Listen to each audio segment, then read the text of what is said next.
Well, the Dodgers have been hot in the first 2 games of the series, and so is Justin Turner. 4 for 7 with a couple of home runs and 3 RBIs. On the other side for the Padres, Hunter Renfroe, 2 for 6 in his career against today's Dodgers starter, Kenta Maeda, with a home run. It is Game 3 of the 3-game series between the visiting Los Angeles Dodgers and the San Diego Padres from Petco Park in San Diego. Welcome inside the broadcast booth, everybody. I'm Don Orsillo along with Mark Grant. Welcome to Padres Baseball.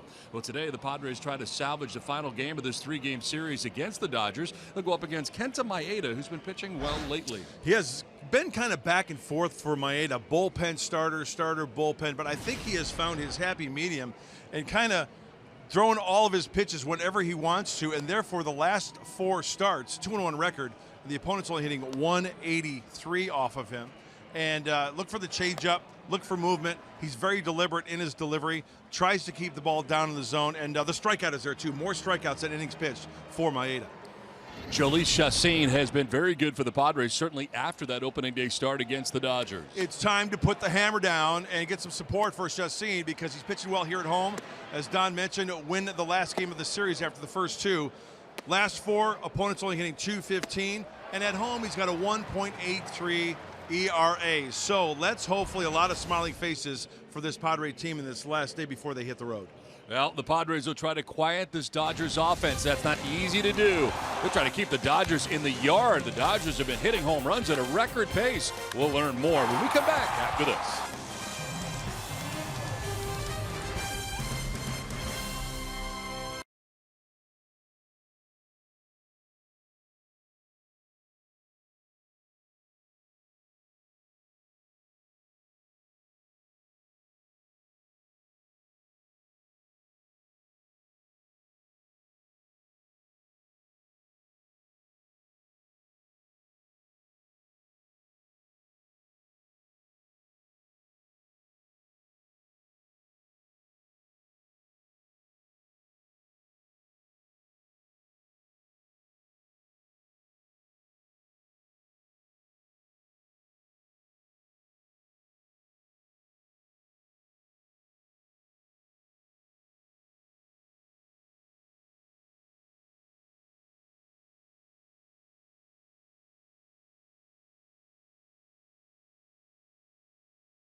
Padres Baseball brought to you by Petco, where the pets go. By RCP Block and Brick. Start your outdoor project at rcpblock.com. By USAA. USAA, official military appreciation partner of the San Diego Padres. And by Jack in the Box. Come try the new sweet or spicy barbecue bacon cheeseburger and chicken sandwich. Limited time only. Military Sunday on this July 4th weekend. Before we get this one started, let's send it down to the field and Bob Scanlon. Well, thank you, Don. As we know, 18 runs across the plate against the Padres this series. A lot of the damage has come from the long ball. 6 home runs spread out over 4 Dodger batters. But it's not just the Padres that the Dodgers have been picking on with the home run. Here's what Andy Green had to say about trying to control that long ball threat. Yeah, we're not the only team in baseball having trouble keeping them in the yard. They hit, I think, 50-some home runs in the month of June, which is, I think, a club record for them. So we're not talking about, oh, they just showed up in Petco and finally started launching home runs. These guys have been launching home runs for a while. Yes, there's a need to keep them in the ballpark. As Andy pointed out, 53 home runs in the month of June was an organizational record for the Dodgers. They've hit home runs in 22 of the last 23 games. In fact, they set an organizational record as well recently against the Mets, hitting 15 home runs in a 4-game series. So it's nothing personal, but Jhoulys Chacín is going to have to find a way to shut the long ball down. Coming up next, Jhoulys Chacín going up against Kenta Maeda. Padres, Dodgers, first pitch of the final game of this series coming up next right here on Fox Sports San Diego.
He loves pitching here at Petco Park.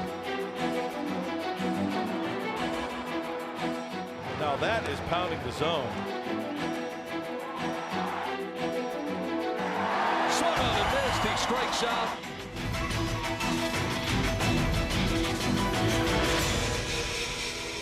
Game 3 of the 3-game series between the Padres and the Dodgers. And as the Padres take the field, let's check out the weather report brought to you by your always sunny San Diego Honda dealers. 70 degrees, southwest breeze at 9 miles per hour. Forecast is clear. There's not a cloud in the sky today as we get started with Game 3 of the series. Time now for our USAA Take the Field today. Honored to have 9 military spouses join the Padres at their positions on the field today. Military Sunday here in this special July 4th weekend too in San Diego, where the Padres and Dodgers wrap up the series. Don Orsillo, Mark Grant, Bob Scanlon with you for the finale of this series. And the Padres will head to Cleveland after the ball game today to begin a road trip. Well, it's been a great start for the Dodgers in this series, winning the first 2 games of the series. Dodgers lineup brought to you by Hyundai. Leading it off for the first time in the series is Chase Utley at second base with Corey Seager at shortstop. Justin Turner's had a heck of a series, is at third base with Cody Bellinger at first base in the cleanup spot. It is Jock Peterson getting a start in center field. He's come off the bench in each of the first 2 games, but gets the start here today. Yasmani Grandal doing the catching with Chris Taylor in left field. Yasiel Puig in right, and Kenta Maeda bats out of the 9th spot doing the pitching. Starter today, Chacín for the Padres. Loves pitching at home. The 4-2 record here at Petco with a 1.83 ERA. Scouting report looks something like this. He's making his 17th start. Great home numbers and movement to both sides of the plate. And if there's ever a guy who's got the great home numbers, and with the way the series has been going, keep the ball in the ballpark and limit the Dodgers to multiple runs and innings, I think this could be the Padres guy this afternoon. Well, Hector Sanchez getting the start at first. We check out the Padres defensively, brought to you by Lincoln. Perella in left, Margot in center, Renfroe in right, and Spangenberg at third. Ibar at short, Zwahe at second, and as mentioned, Hector at first base. Luis Torrens doing the catching. Second career start for Hector Sanchez over there at first, and gives Will Myers the day off. Plus a left-handed bat with some pop, right? Yeah, he's been coming off the bench and hitting some pinch hit home runs. And Chase Utley taking ball one. Hector has kind of been chomping at the bit to get into the starting lineup, and he is there today. As is Chase Utley for the first time in the series. Little check swing grounder to Spangenberg. Actually, it's going to be Ibar with the shift on, and Ibar throws him out at first base. And Ibar left on the left side of the infield, that shift employed, and there's one away. Did you see that half check swing there, right, for the grounder? Utley was in disgust. His bat landed over by the top step of the Padre dugout. He was so upset with himself. He flipped his bat, went all the way over near the Padre dugout, top step. Heads up. One down here in the first inning brings up Corey Seager.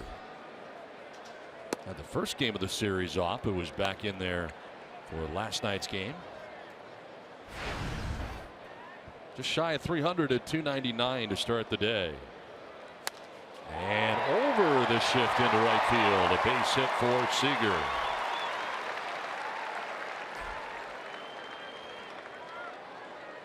Well, Seager was been nursing that hamstring as he gets a changeup. He stays on it just enough, choking up on the bat. Good bat control over the shift, as Donald mentioned. He's just a good hitter. He uses the whole field, and looks like the hamstring's playing okay.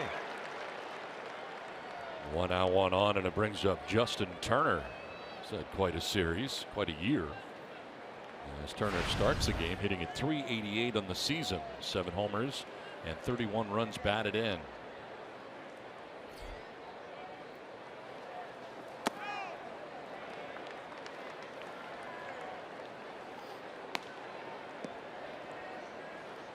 Jhoulys Chacín getting the start today, his 17th of the year. Comes in at 6 and 7 individually, 4.76 earned run average. He's pitched very well at home. And the pitch in there for a strike, 1-1.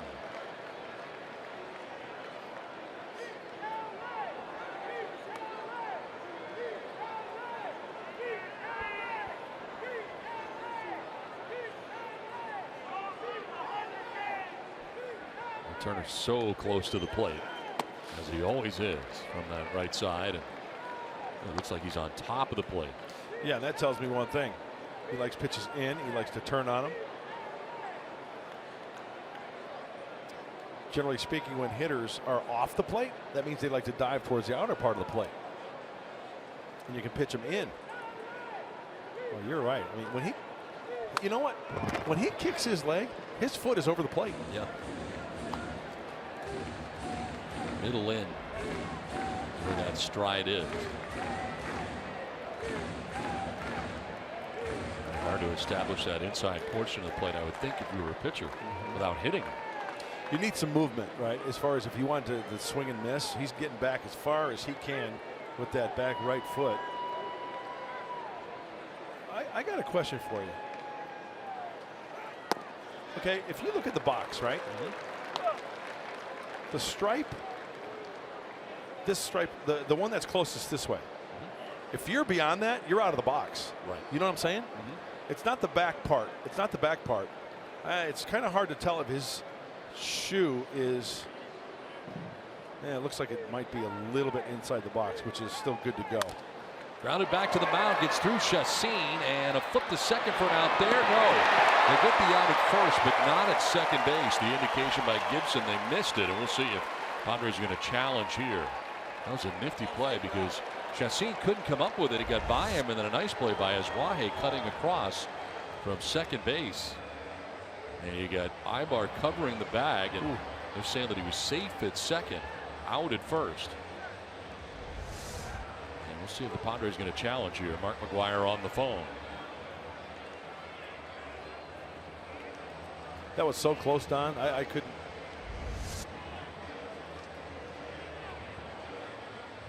That is very close. I got safe.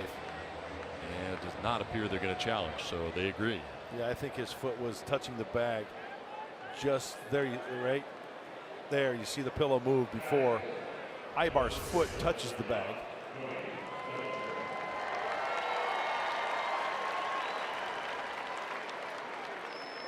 So 4-6-3 on the putout at first base. Actually getting a piece of it on the way by apparently was Chacín. Official score has made it a 1-4-6-3 putout. So Seager at second, 2 down, and Cody Bellinger will take ball 1. 262 coming in, but some very good power numbers for the rookie. 24 home runs, 56 runs batted in. I think I might do the old pitch around right here. The first base open. Yeah, 2 outs. Back on May 5th, Cody Bellinger took Chacín deep. Petco Park. So one of the 24 home runs he has in his rookie campaign off Jhoulys Chacín. Bellinger was 0 for 5 in the ball game here last night and struck out twice.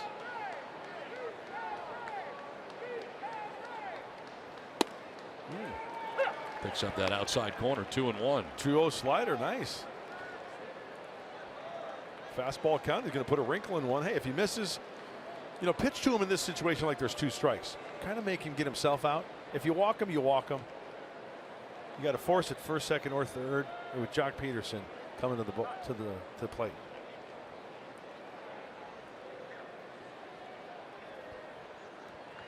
It's been a quiet series for Cody Bellinger, 1 for 9 in the series. And he'll flip one foul off to the left, and the count will even at 2-2. Tell you what, looking at Luis Torrens, what in the evil Knievel is going on? He's going to jump the Snake River Canyon in that thing. The Palace, Caesar's Palace fountains. It is July 4th weekend. Yeah.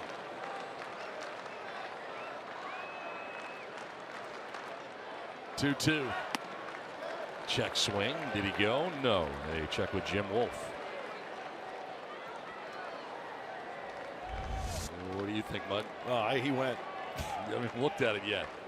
I don't think he did. I still think if the ball hits the bat, that ball goes fair. So therefore, it's an offer. But it didn't hit the bat.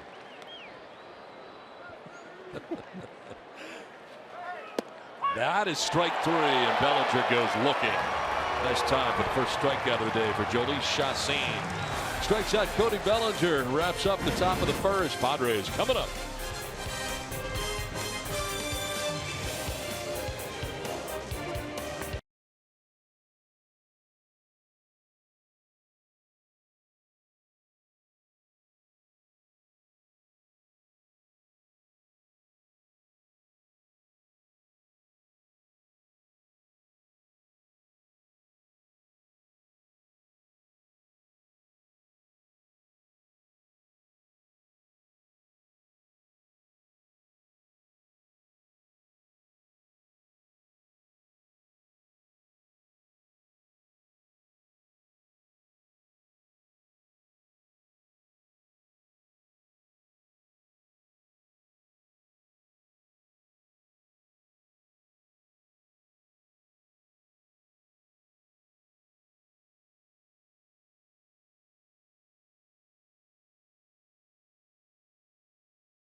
Coming up in the bottom of the first inning, and for Andy Green's team, his lineup brought to you by your San Diego County Toyota dealers.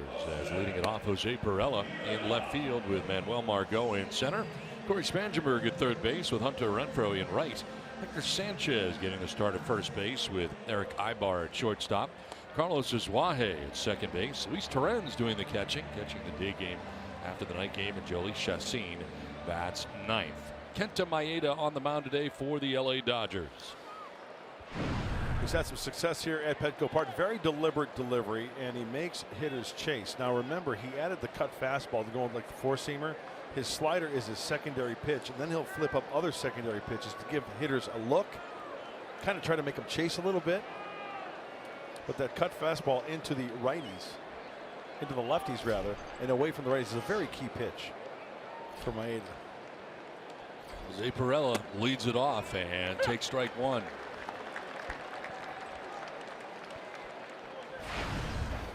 .281, 3 homers, 10 runs batted in for Perella. Leading off on a daily basis. 23rd game this year in the majors with the Padres.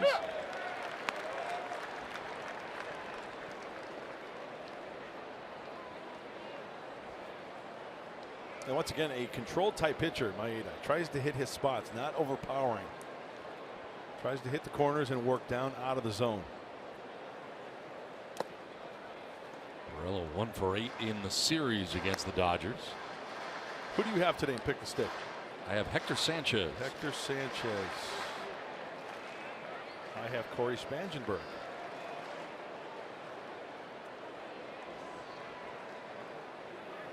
For those of you who are not following along, Mark Grant has made up some serious ground in the last week or so. Stay tuned.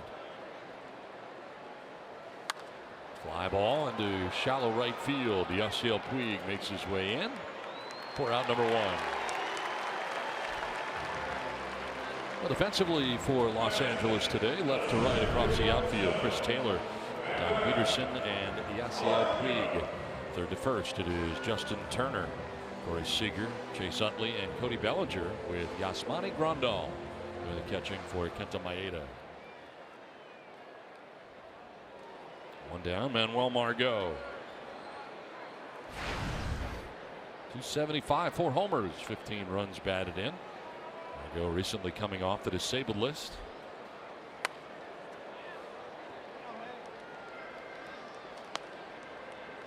Three for 7 in the Dodgers series with a double, couple of walks, and a pretty good homestand for him. 8 for 19 since coming off the DL. So he's come off, and usually it takes a little time, timing wise at the plate, but it's not really been a problem for Margot since coming off the DL.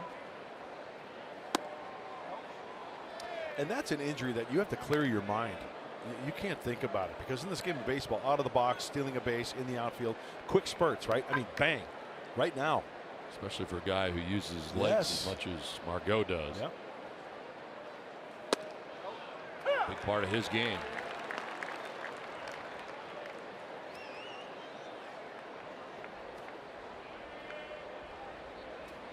That's with 1 out, bases empty here in the Padres' first inning.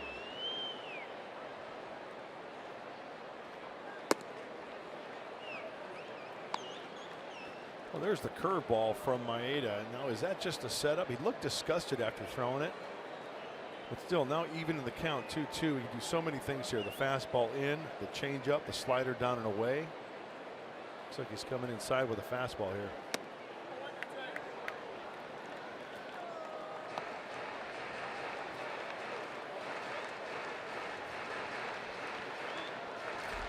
Margot now. Spangenberg will be next. As Corey batting out of the 3 spot today with Will Myers on the bench to begin the ball game today. Driven towards center field. Jock Peterson going back at the wall, and that ball is gone. A home run for Manuel Margot. Puts the Padres on top 1-0. Well, good at bat for Margot. So full count, he takes it out of the yard to left center field. Home run number 5 of the year for Margot, and the good start for San Diego. Full count, 4-seamer, Go-Go Margot gets on top of it just enough. to send it on its way. El Centro. Padres on the board first. Sabah.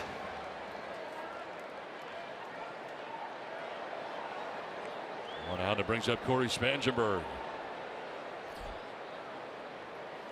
Nice to turn the tables here on the Dodgers, who've hit so many home runs. And it's the Padres who strike first, number one, and number two, they do it with a home run. Ball going to be flying today, you think? Could be. How's that feel? A cloud in the sky. Not a huge breeze today by any means, but the daytime conditions here at Petco Park certainly plays much differently than it does at night. Green layer rolls in. Did you find a cloud? I'm trying. There's not a cloud. Trying to call you out. You are. Every time. But you will not find a cloud. You know why? Because there's not a cloud in the sky. Hey, no clouds in the sky, but silver lining here in the first with that home run. A little pop up back at third. Turner and Seager. And Seager on the backhand. No way. Nice play. Rob Spangenberg, a base hit right there. I don't think he had a chance. That is a beautiful play by the Dodger. By the Dodgers shortstop. Ooh, right off the heel of the glove, yeah. too. Oh, in the snow cone. Lucky he kept it in the glove. He's on the move.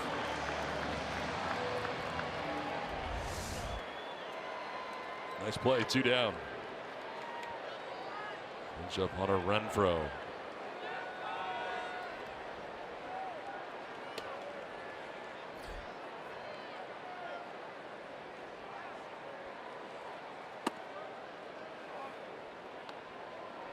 .16 home runs for Renfroe, along with 39 RBIs, 225 average, 80th game of the year of a possible 82.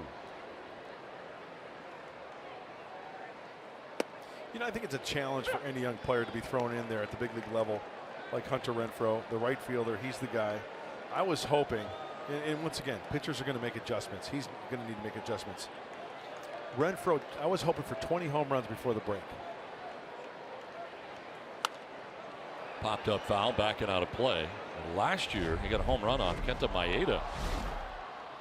August 27th, after being called up from El Paso, able to take Maeda deep.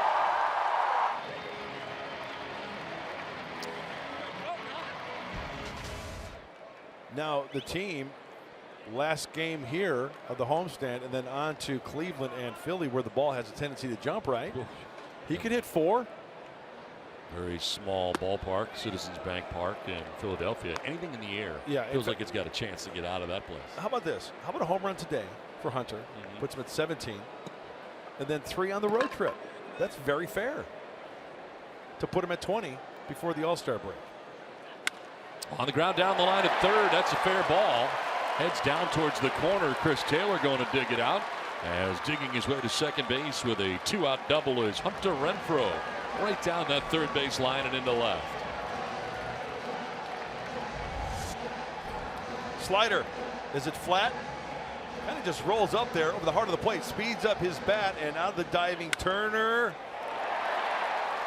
Jim Wolf says fair ball. That's a double. How about some 2-out lightning here? We'll get another run for San Diego. 17 of them on the season for Hunter Renfroe. 2 down. He's at second for Hector Sanchez.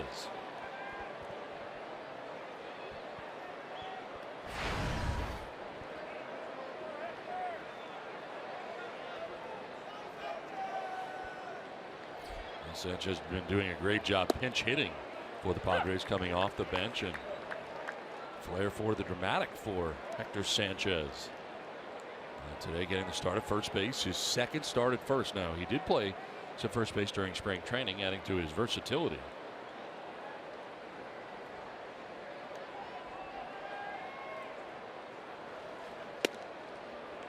Grabs the outside corner and he's down 0-2. Breaking ball, changeup. Maeda is not going to throw Sanchez a fastball for a strike. I have that feeling he might go up out of the zone.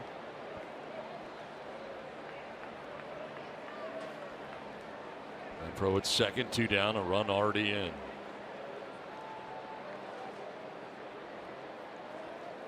Sanchez on the check swing fouls it back, and that was a fastball.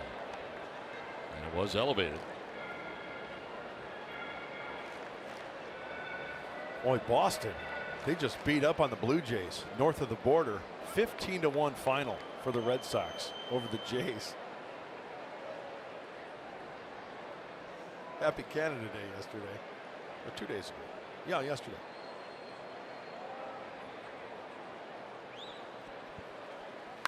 In the air to right field for Sanchez. Puig on the move, and he'll get there.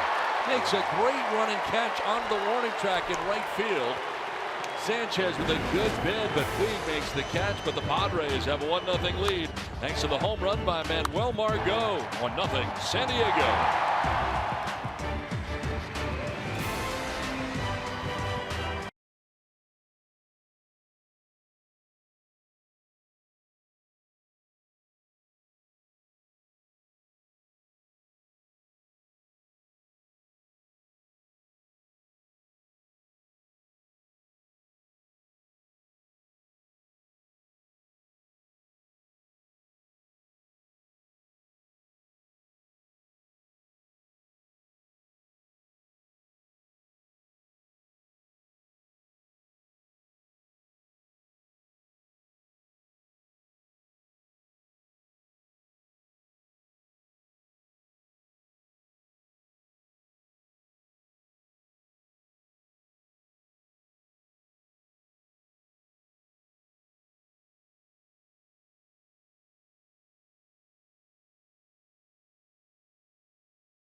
From north of the border and in Toronto, Ontario, Canada.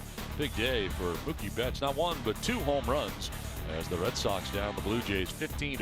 And with the Yankees trailing now 8-0 to Houston today, the Red Sox could have a 3-game lead atop the American League East.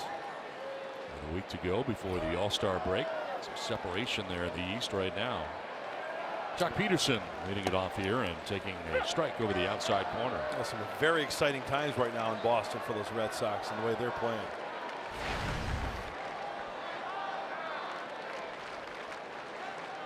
I think they got a really good chance. Well, the Padres have a 1-0 lead today. Pitch is popped up foul off to the left out of play. A little history between these two. Jock Peterson back on April 3rd with a grand slam. After at least Chacín was part of that long opening day for the Padres and for Chacín. I was amazed when Jock Peterson got to that pitch. It was a pitch up. It was in a little bit, and he kept it fair just inside the fair pole at Dodger Stadium for the home run. Inside, and that gets a piece of Peterson.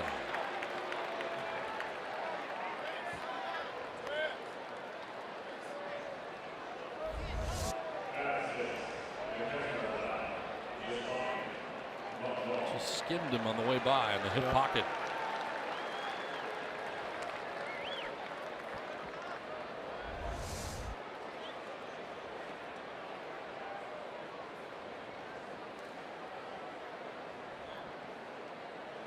He's got a tremendous amount of muck on his spikes there, trying to. When he twisted in the box there, still trying to get it all out. Did you see Hector at first? Faking the tag. Faking the tag. That was pretty didn't funny. have the ball. No, he didn't. Yeah. Yasmani Grandal's first appearance of the series. A former Padre takes pitch up and away. Grandal 264, 10 homers, 30 runs batted in, and Austin Barnes has done a great job first 2 games of the series. So Grandal had the first 2 off, but back in there today. A shift on the right side, keep it tight to the infield as the strike in there makes it 1-1. Now Eric Ibar will go back to a more traditional shortstop position.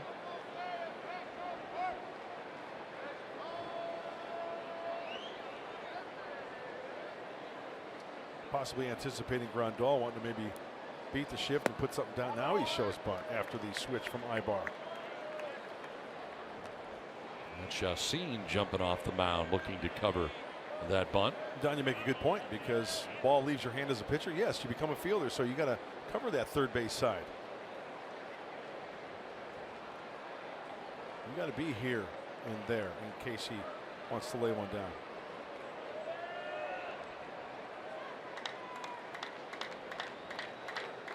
Go to first, and diving back head first is Jock Peterson. Santos keep that tag on him a long time.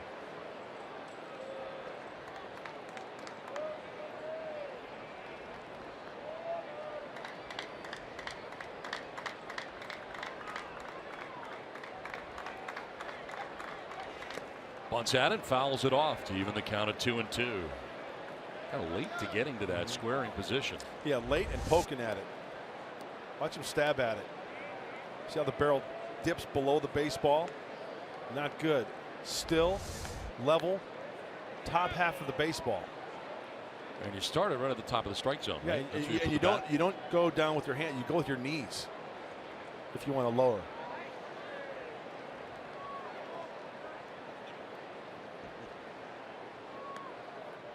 I heard a laugh there. You laughing at me? 2-2 pitches outside. Show us how it's done. When you bunt, okay, you get set. You square.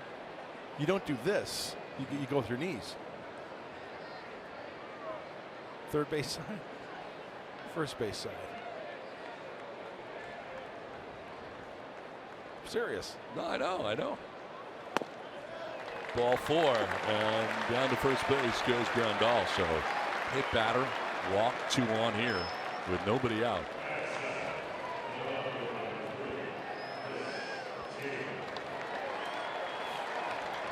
And bring up Chris Taylor.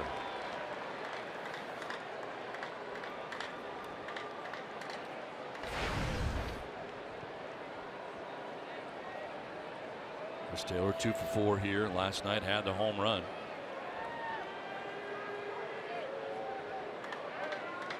Third grand slam for him last night, and Dodgers grand slams in game 1 and in game 2. Taking the first 2 games of this series, Padres trying to salvage the finale here today as we played day baseball in San Diego.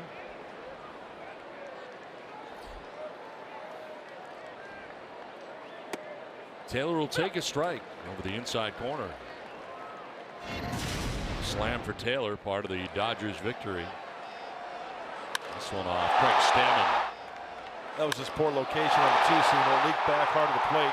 Craig tried to bring it back on the outside part of that plate and missed. It's going to happen.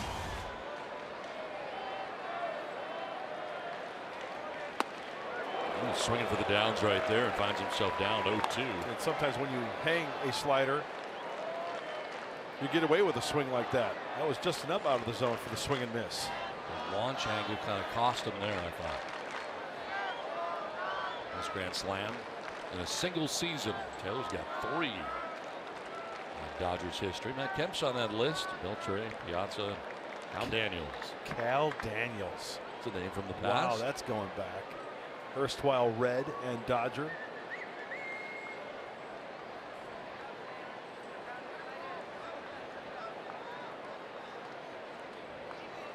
Swing and a miss, and Taylor's down by way of the K. Second strikeout for Chacín came at a good time. 1 down. Big time pitch in a big time situation. First and second, nobody out, and off the plate. That's been the one pitch for Chacín that's been a good one. Out of the hand, looking like a strike.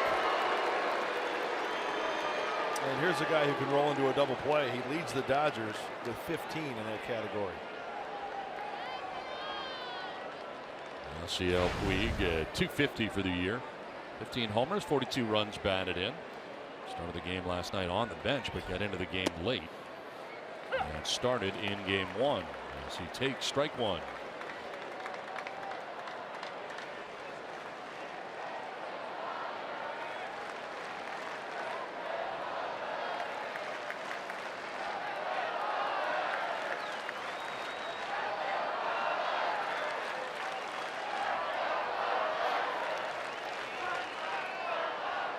Puig may have gone at it. He did. Sam Holbrook, first base umpire, says he offered 0-2. I'm not even going to ask you what you think. Oh my goodness, yes he did. And you know what? Throw him another one. Throw him another one right here. Do you think if he had made contact with that, what would happen? Oh, it would have been a roll. It would have been a double.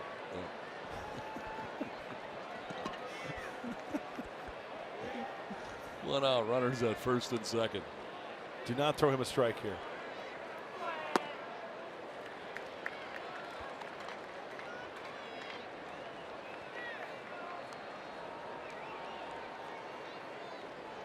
Jock Peterson hit by a pitch to begin the inning.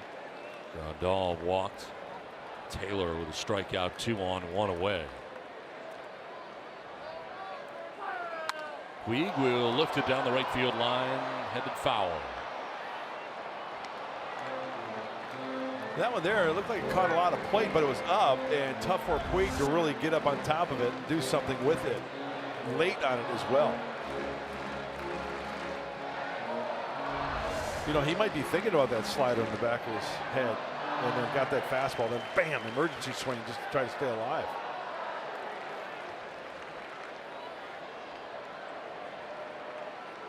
Peterson at second, Grandal at first, 1 out here in the second inning. And Puig goes chasing after that pitch, strikes out. Slider from Chacín, back-to-back Ks, 3 in all for the right-hander. He's got the feel for the slider. It's biting. Look at that, out of the hand. Looks like it's going to be straight. Looks like it's going to catch the plate. Puig commits. Very good pitch. So 2 down, first and second. Kenta Maeda coming up.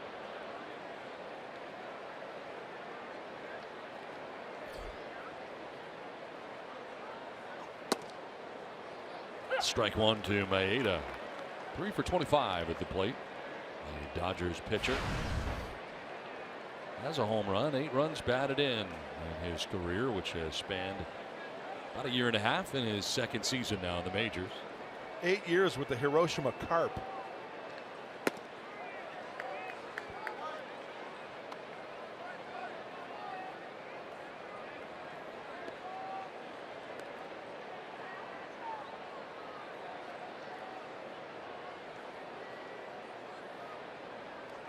Beautiful day today in San Diego. Finale of the homestand.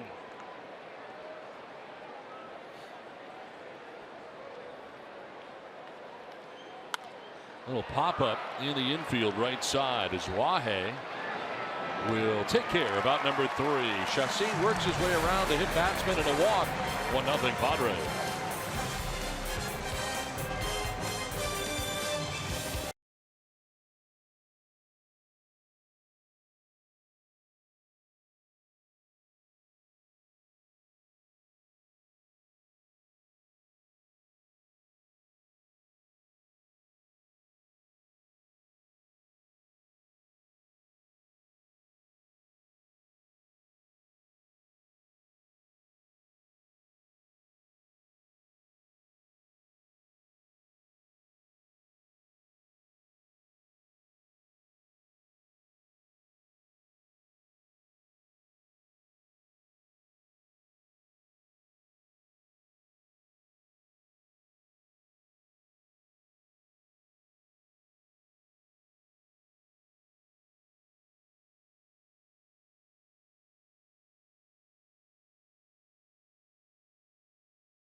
Padres lead over the Dodgers thanks to the home run by Manny Margot. That home run coming on a fastball delivered by Kenta Maeda, and that has been the problem for him this season, commanding that pitch. Now, last year he had great command. He's not an overpowering pitcher, but during the offseason there was some concern that he tailed off at the end of last season. He spent a lot of time this offseason improving his strength. He came back throwing harder this year, 1 to 2 miles an hour on average on his fastball, but Dave Roberts, the manager of the Dodgers, thinking that's not necessarily a good thing for him.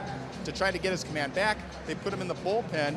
He's since found that command, they think. The other thing that's happened is it's forced him out of his routine. For so many years, he was in the same routine as a starting pitcher. What he did discover about himself working out of the bullpen is that he could be effective without that routine. Who knows, maybe that opens the door for doing some things different. Guys, it's always about changes. Back up to you. All right, Scan, thanks very much. Yeah, last year a 16-game winner, 16-11 in 32 starts. I did wonder about Tim tiring as the year went on last year. That's a big difference, though, I would think, having started your entire professional career in Japan and then coming here and then being put in the bullpen.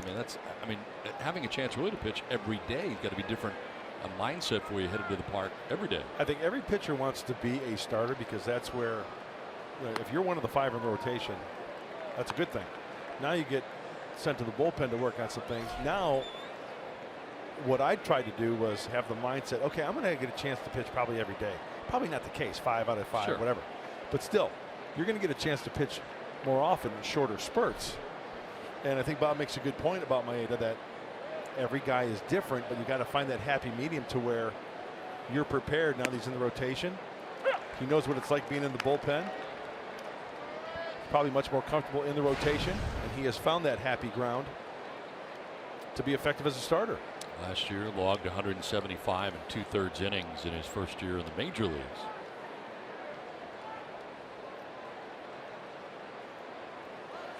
And look out, that one hits him, but did he offer at it? He did not. So down to first base will go Ibar, hit by the pitch.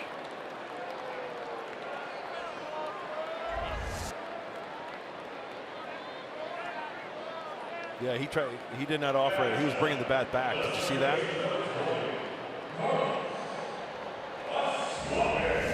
So hit by the pitch. No challenge here by the Dodgers.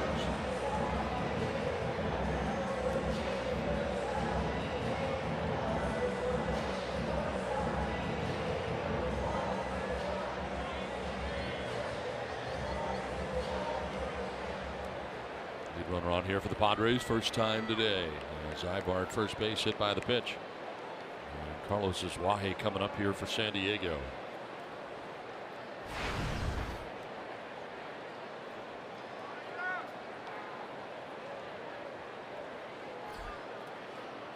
Yeah, born in Osaka, Japan, resides in Tokyo.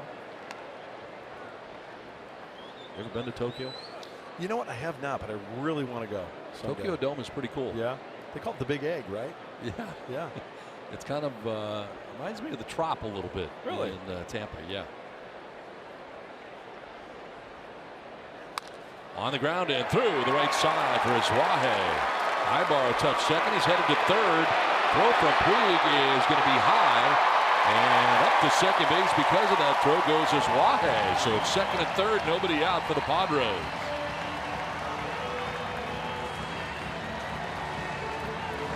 Aggressive base running all the way around. And this is one of those situations where Yasiel Puig probably overplayed the situation. Take a look on contact, ball to the right side. Ibar doesn't have blazing speed. And you know what, it kind of caught him a little bit. Looking back, kind of slowed him down a little bit. Now here's the deal. Puig trying to show off that cannon of his, way off. I mean, way off towards the outfield side of third base. And now on the back end, Wahe, he realizes that. He'll take a free 90 feet. He watches the throw. Off you go. That's taking advantage of not a good play in right field by Puig. So second and third, nobody out. A chance here to get to Maeda in the second inning. Luis Torrens getting the start in the day game after the night game. Hedges starting here last night. His second game for Torrens. Double play depth in the middle infield. And the pitch is low and outside. at depth, but of course can't turn the double play because nobody's at first base.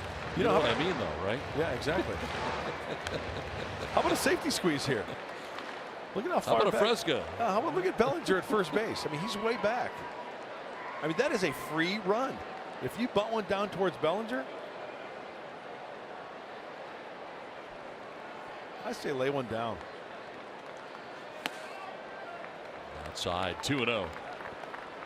But on the other hand, nobody out, a chance for a hit to drive in two, right? That's one way of looking at it as well. I think the better way, actually. Yeah. Yeah. I think so too. Now, the second thought. Yeah. That's what's great about baseball, right? Yeah, you can change your mind. You know, the infield, they're not in all the way, but, you know, the range is cut down a little bit. So I would say halfway. Would you say halfway? yeah, I would say half.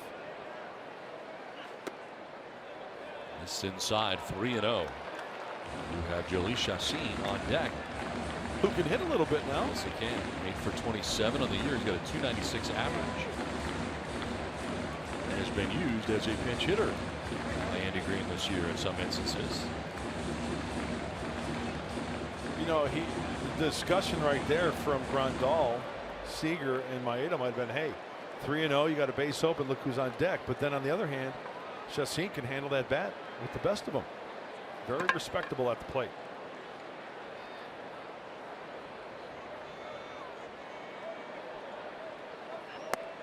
Renz takes ball 4 and heads down to first base. Base is loaded. Take a look at the keys to the game, brought to you by your San Diego Honda dealers. Well, the first key, support your local Jolies. There's a spot for him to help himself. And uncomfortable for LA early. This situation here. Both associated with the guy at the plate. He can support himself, and he can make the Dodgers feel very uncomfortable with the base knock here. So base is loaded here, nobody out, and Chacín the batter.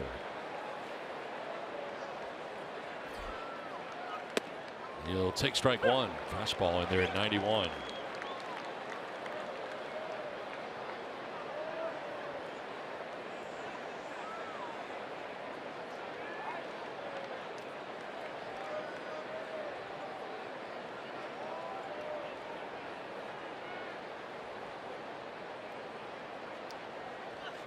On the ground up over the mound, Seager, the shortstop, will touch second and fire to first. But a run scores as Ibar comes in, and the Padres take a 2-0 lead. So in exchange, the Dodgers will take their turning 2 and allowing the 1 run, but the Padres take a 2-0 advantage. I think Jolies would be the first guy to say, you know what, I'll sacrifice those 2 outs and chalk up another run.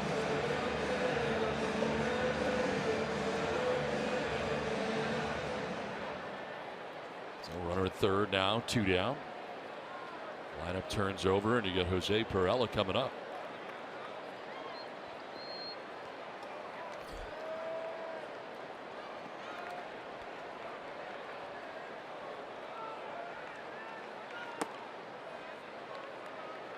So a run in the first, a run in the second. Padres on top, 2-0. 2 outs and runners in scoring position. Perella 2 for 8 in that category. Field deep and straight away, especially Peterson in center. As Perella drives it towards the gap in left center field. That's going to get down and roll. From third, as Wahe scores the third Padres run. It's an RBI double for Jose Perella, and it's a 3-0 San Diego lead.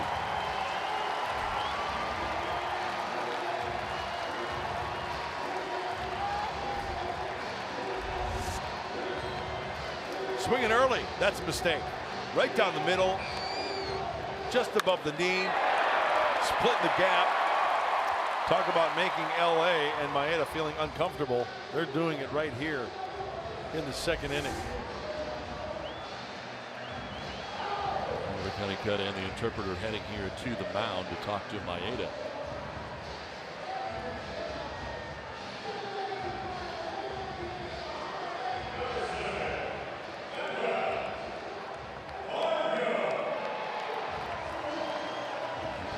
the double that drives in another run for San Diego. Maeda's been charged with 3 runs so far. The pitching coach wrapping it up, headed back to the dugout here with Manuel Margot coming up.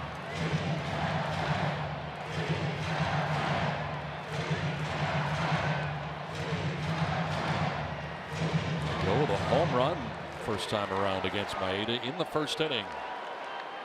Solo shot out there to left center field into the bullpen. 3 for 12 with 2 outs and runners in scoring position. And he takes strike 1. Zips the fastball in there, 91. Dodgers starting the day with a 3.5 game lead over the Arizona Diamondbacks. Top the National League West. And taking the first 2 games of this 3-game series. To left center field, Taylor on the run, and that ball is going to get down. Back to the track, around from second base comes Perella. Margot will pull it up around second with an RBI double, and has the Padres on top 4-0. Second run that Margot has driven in today.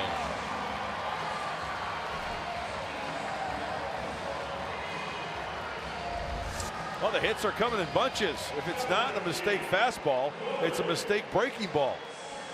Boy, he keeps the hands back nicely. The body was drifting out in front a little bit. The foot was down, but the hands were back. And giving those Dodger outfielders a workout. They're getting their running in this inning. Alan Zinner, the hitting coach, likes what he sees so far here today. And the Padre hitters are getting their running in as well, and that's a good thing. And Corey Spangenberg bats with Margot at second base. Already a 3-run second inning here for San Diego.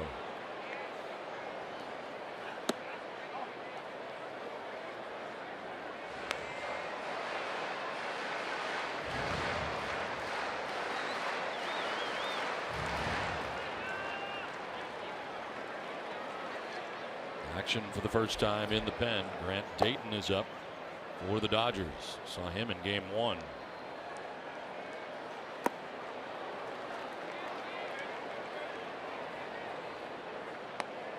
Spangenberg chasing the curveball that time as it evens at 1-1.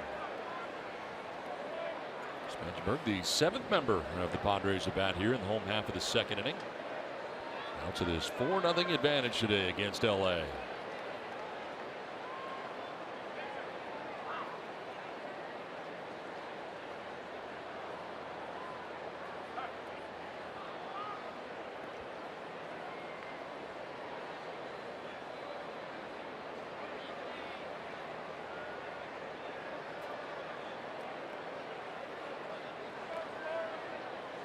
Going back and forth here with Grandal.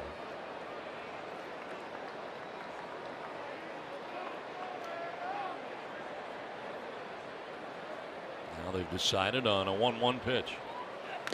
And a foul tip off of Grandal. 1-2.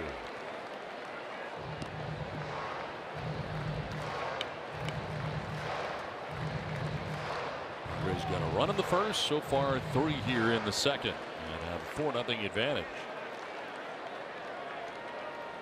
Tables have turned here as to how the first 2 games of the series went, with the Dodgers getting early leads.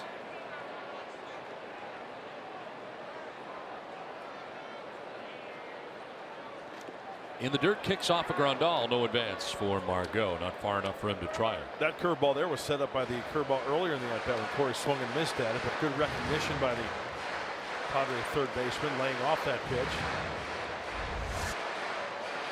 Swung at one earlier in the at-bat. Fish ain't biting this time. Fish are only biting your hand.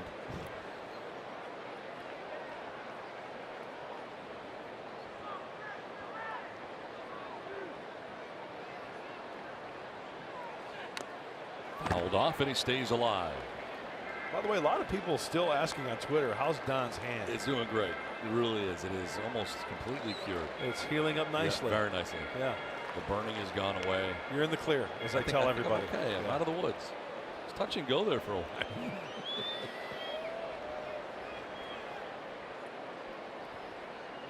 Hey, hanging breaking ball in the zone to Corey Spangenberg. Speeds up his bat. That could spell trouble. Let's see if he goes back to that breaking ball here. Changeup is always a good pitch, too. He threw one earlier. He fouled it off. Boy, Grandal and Maeda not on the same page. Back and forth they go.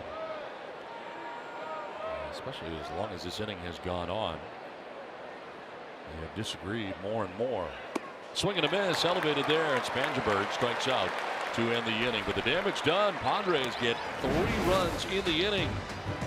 Jose Perella got it started, driving in a run. Manuel Margot. Padres lead it 4-0.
Presented by USAA. And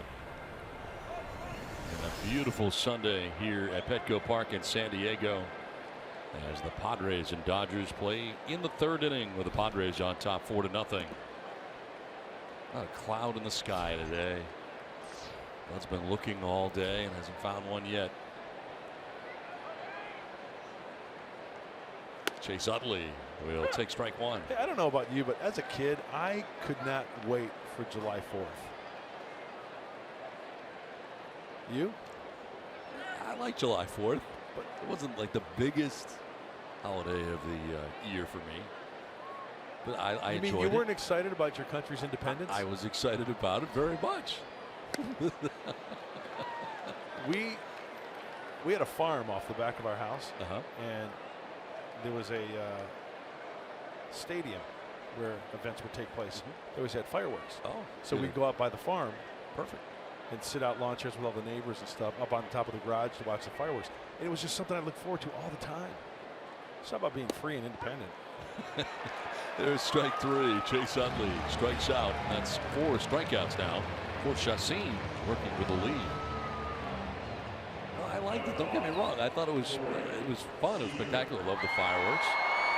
But if I were to rate like the different holidays that were my favorites, I mean, Thanksgiving to me is a really big deal because I get to eat a lot. I love Thanksgiving. Yes. A lot to be thankful for. Yeah, exactly right. That too. But then there's the food part of it. I think our good friend Jeff Spicoli said it best regarding Independence Day and the freedom that we have here in our great country. What Jefferson was saying was, hey, you know, we left this England place because it was bogus. So if we don't get some cool rules ourselves pronto, we'll just be bogus too. Get it? I think that sums it up. Yeah, I think so. Happy July 4th, everybody. Coming up. Weekend. Line to left center field. It's going to get down. Head to the gap. Track in the wall. Seager's headed to second base. A 1-out double, and he's 2 for 2 on the day.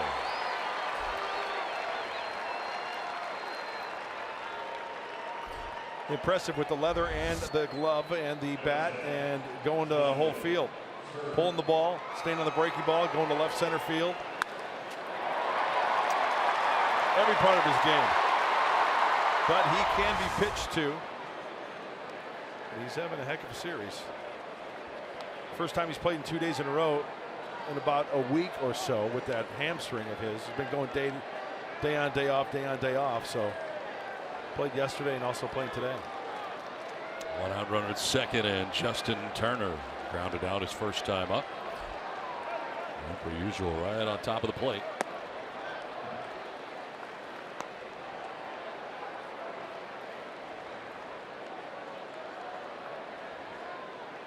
Seager has the only hits off Jolie Chacín in this outing so far. He singled to right in the first, and more recently that yapper double to left center field.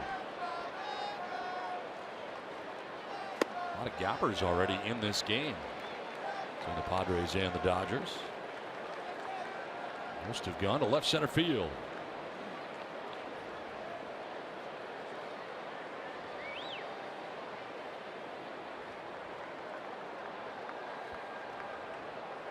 Got squeezed. Yeah, he did.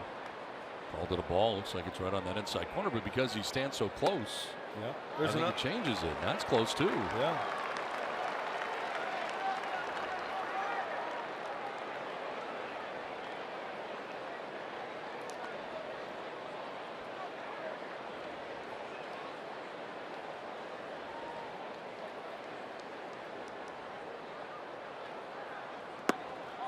Is ball four.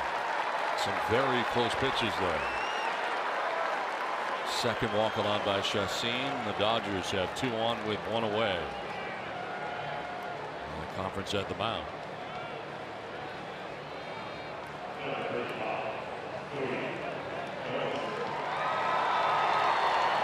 Cody Bellinger coming up. Strikeout victim in the first. 4 strikeouts on the day so far for Chacín. Big spot here for the Dodgers. A quiet series for Bellinger. 1 for 10 in the series and 5 Ks along the way. Sliders down and in. He's having some trouble with that pitch. If you get ahead, you can put him away.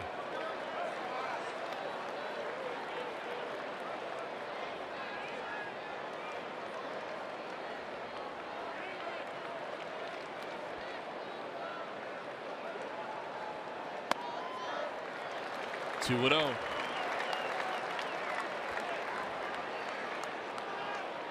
Prior to this game, Bellinger 3 for 22. That's a 136 average with 10 strikeouts. It's over 6 games. The last 6. In the air to left field. Perella had started back. Now he comes in to make the catch for out number 2. Good contact for Bellinger, but in the neighborhood of Jose Perella out there in left field. 2 down.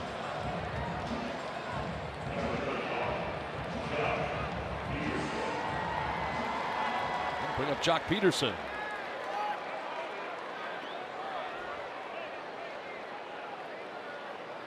Bad pitch in the second inning. Pretty quiet against the Padres in 7 games in the season series. 2 for 13, but one of those 2 a home run.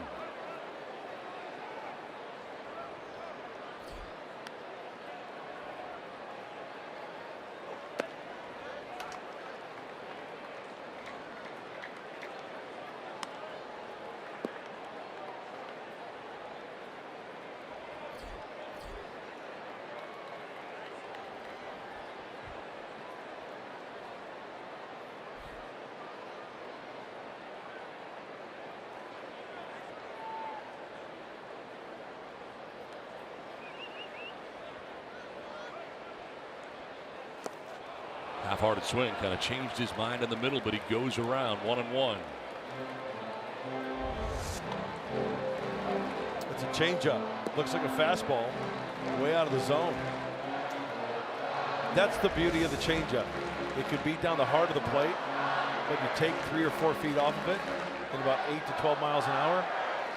Swing and a miss. Looks like a pump, feels like a sneaker. 2 on, 2 down, and Peterson waiting on a 1-1 pitch. Pickoff play at second, but back safely. Good idea.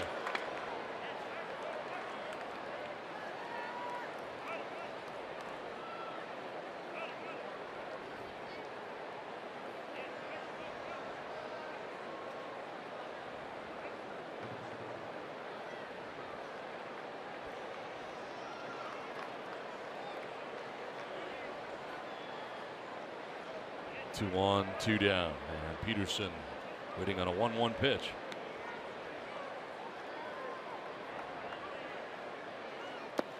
In the dirt, and it's 2-1.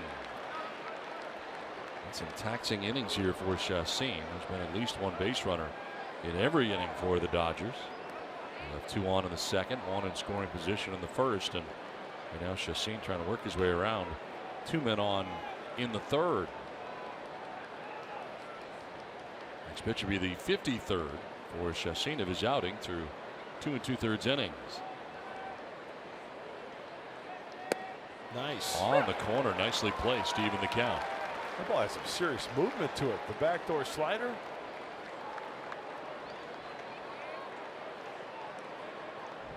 And he got a call.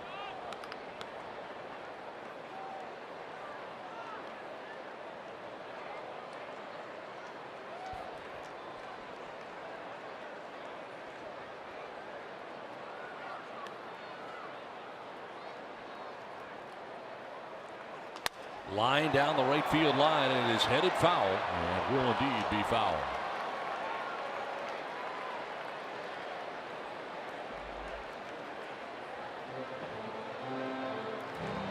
Jason Utley struck out looking to be in the inning. Corey Seager with a yapper double to left center.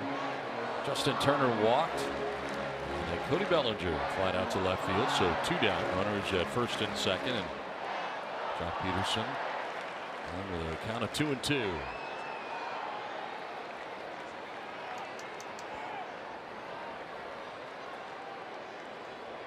I think it's another good spot here for a changeup.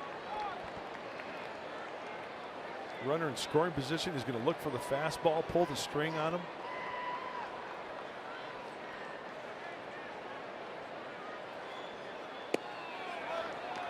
Full count now, so the runners can get a start at first and second. Oh, he missed with the slider. Wanted to go with the backdoor slider again. I say either fastball or changeup here. What do you think there, Cha-Cha? I'm going back to the slider. Really? Mm-hmm. Backdoor? Mm-hmm. All right.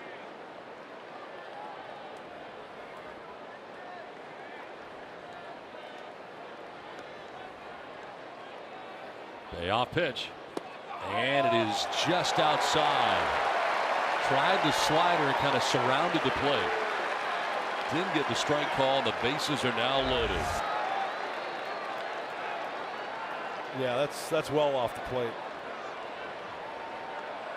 Third walk allowed by Chacín.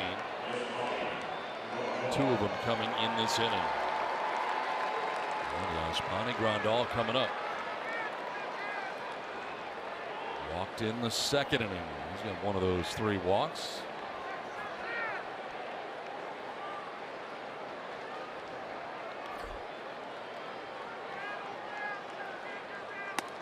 High for ball 1.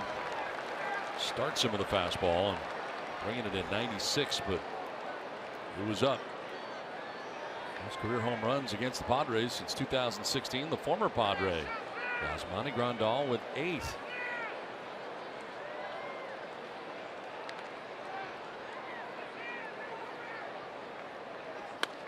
Fouled off to the left-hand play.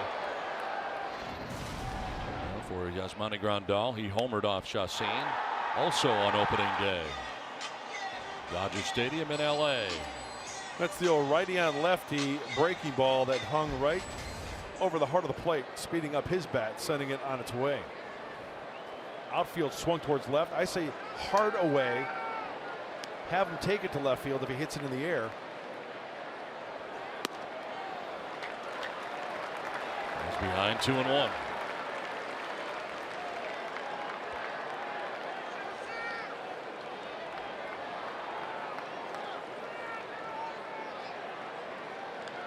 This is filled with Dodgers right now with 2 down here in the top of the 3rd.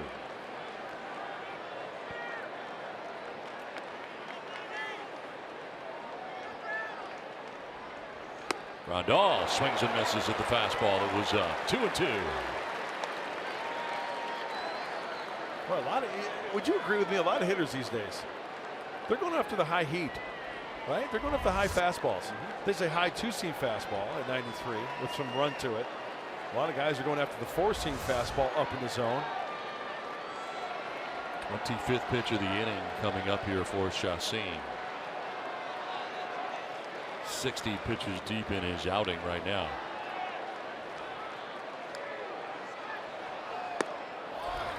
Just away, full count, and now everybody's going to be on the move. I mean, Seager from third, Turner from second, Peterson at first with 2 outs, and a full count here to Yasmani Grandal. You know what? If he threw that 3-2 slider, last hitter, I say throw a slider right here. Back door. Try to lock him up. 5th full count for Chacín.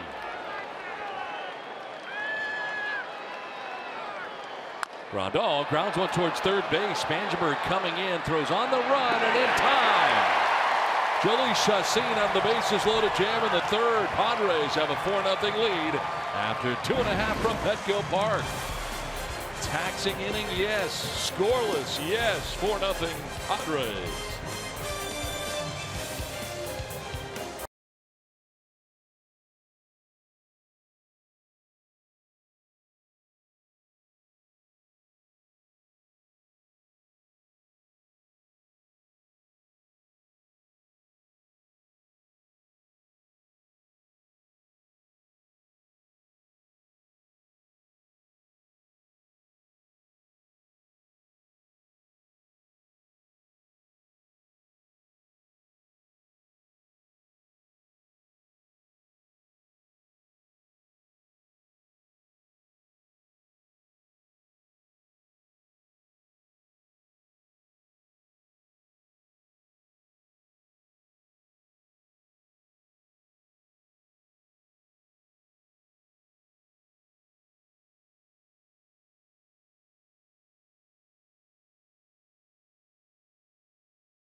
Of the month is Veterans Villages of San Diego.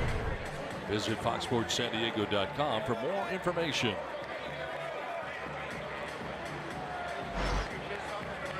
Well, the Padres and the Dodgers playing here into the last of the third inning. 4-0 Padres.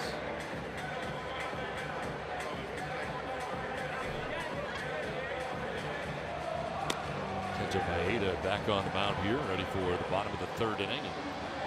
Gave up a run in the first, 3 in the second. So 44 pitches for the first 2 innings, and he'll deal with Renfroe, Sanchez, and Ibar here in the bottom of the third. Renfroe doubled off him in the first inning.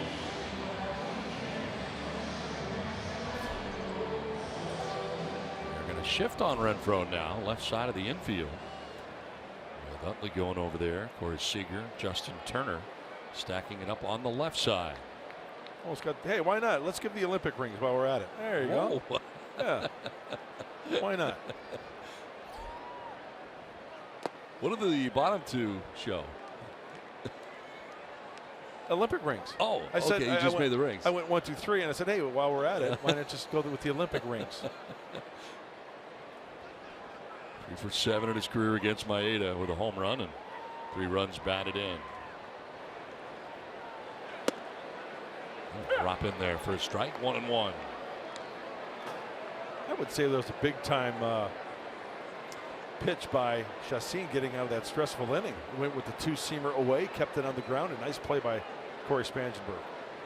The Dodgers have now left 6 men on base through the first 3 innings.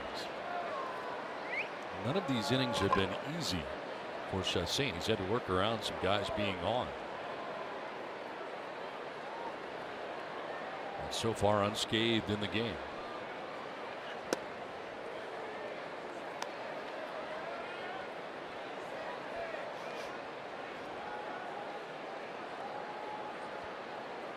Dodgers 0 for 6 in this game. Runners in scoring position.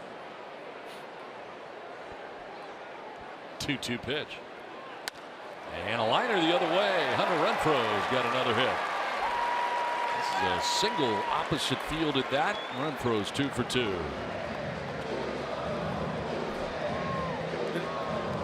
MLB.com at bat is your #1 mobile app for live Padres baseball. Stay connected with a fully customizable experience. Get Padres home screen icons and app features, as well as game day, live game video highlights, radio broadcast, StatCast, news, and more. Download MLB.com at bat today. Lead runner on for the Padres, second time in 3 innings. That brings up Hector Sanchez. Looked like he was going to have an extra base hit. First time up, but Yasiel Puig made a good running catch on the warning track to rob him. First time up.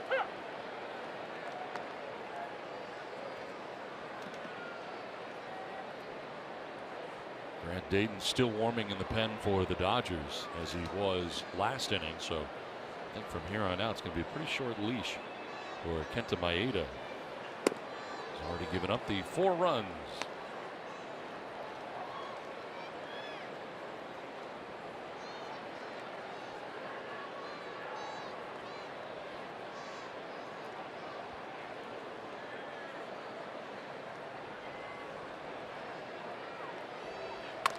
On the ground, chopped to first. Bellinger will go to second for 1. Back to first, a double play.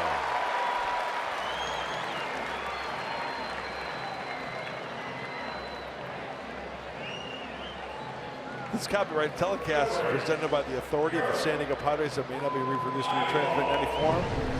The accounts and descriptions of this game may not be disseminated without the express written consent of the San Diego Padres.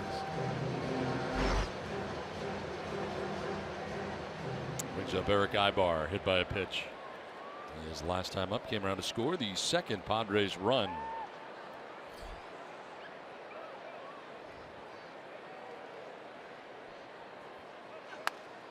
Slap foul off to the left out of play.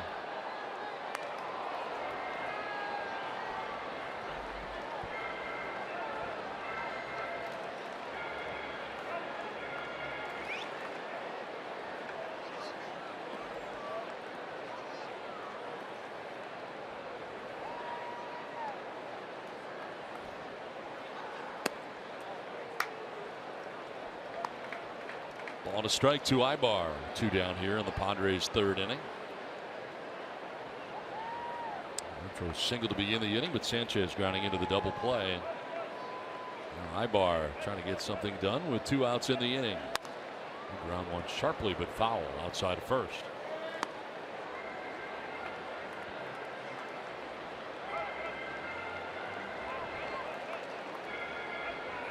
Padres have tomorrow off.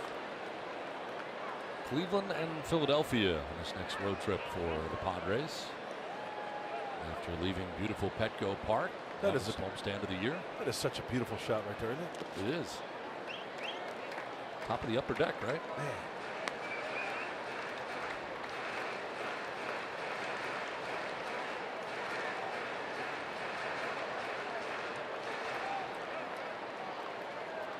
That's where I sat for the All-Star game.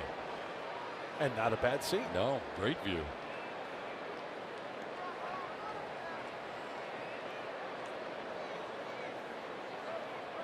Two-two pitch. Just grounded foul. We'll do it again.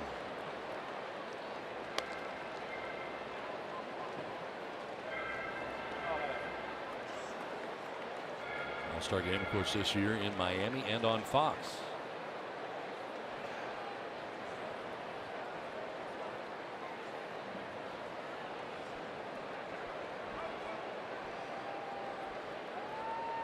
Maeda with a 2-2 pitch. And a drive to right field, down the line towards the pole, but it is foul. Ibar hooks it just to the right of the pole. Don, that's that breaking ball I'm talking about. From the righty to the lefty. Speeds up his bat and clearly foul. Long enough, just hooked it.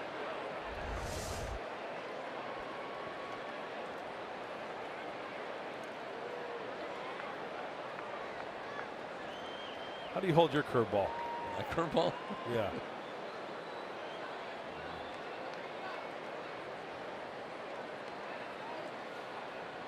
Two is foul back to screen. I always put my finger up like this, which kind of tips my pitches. Right. If I'm throwing a curveball, which has been a problem for me in the past. That's how I throw. How do you get enough on it though with those Link sausage fingers you got? And then it just drops off the table like that at the end. Not quite like my gyro ball. It's a little bit different. Snap it. That's great mechanics. Like that. It's like pulling the window shade down. Is the way I it? do Is that it. what it's like? Yep. Back and caught by Maeda. Great reaction time. Ibar robbed on the liner that will end the inning. Nice catch by Maeda. Return to sender. 4-0 Padres. Hockey suit.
For the Dodgers, as we head to the top of the fourth inning, that's the lead that Jolie's Chacín will try to protect. Now, so far today, guys, we've seen that he's done a nice job of pitching behind in the count when he needs to. He's done a good job of that all season long. What he's needed to do a little bit better job of, though, is putting guys away when he gets ahead. So far this season, it's been a .276 on-base percentage when he's ahead in the count. A little bit of perspective for you, the league average only .211. So far today, he's been ahead 7 times. He's retired 5 of them. That's pretty good. Hopefully he can keep that going and take the pressure off himself, guys. All right, Scan, thank you very much. A ground ball to third base and on the run and in time to retire Chris Taylor. Anthony Gwynn Jr. joining us up here in the booth as we move along to fourth inning. Tony, how you doing? Fantastic. How about yourself? Very well. Mark? Very well. Tony, beautiful day, huh? What a better day for baseball, man. You know, we get spoiled. Yes, we And kind of desensitized when we come to Petco Park and we enjoy this beautiful weather, this beautiful venue. Not a cloud in the sky, as Don has told us all a couple of times. Not one. He's been looking all day to find one, and he can't find any. I'm trying to call him out by finding one little cloud out there. Because that's how I start usually each game, and then he'll spend most of the first couple of innings trying to find one. He can call me out on. That sounds like mud. Yeah. That sounds about right.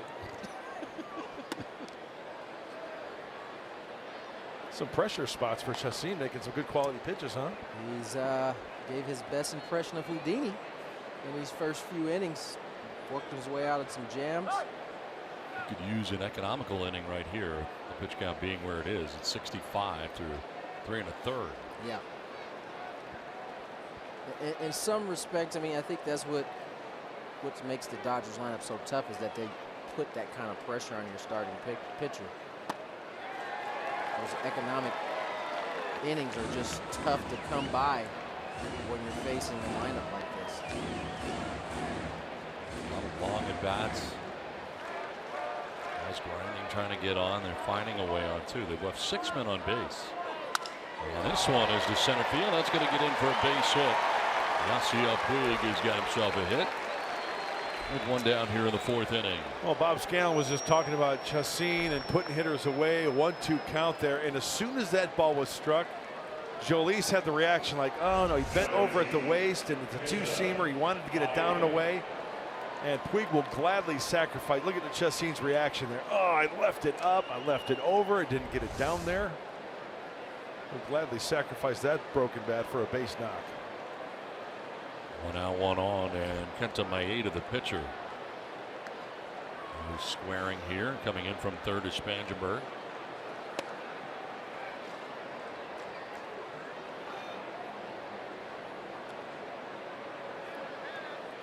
Big lead at first base by Puig, and racing home from second base was his Wahe with Sanchez charging. He's going to try to cover and maybe pick him off down there at first base. Duran's looking over that direction. Tony, I have a question for you as a hitter. What's the toughest pitch to try to bunt? I think at first look, it's a breaking ball. Yeah. But after you've seen it a couple times, it becomes a little bit easier actually. But when you're in a situation like Maeda's in, that first pitch breaking ball a lot of times can catch you off guard. You're just expecting the fastball, and you see a little wrinkle in it, and kind of get that little flinch in it. Pitch 70 coming up here for Chacín.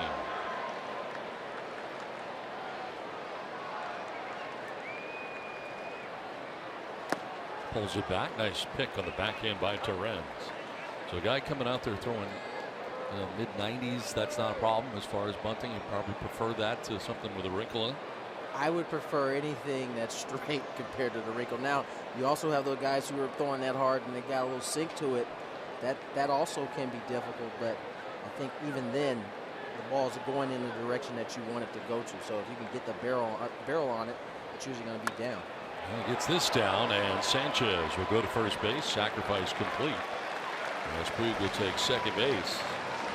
Wahe cover. 3-4 on the sacrifice.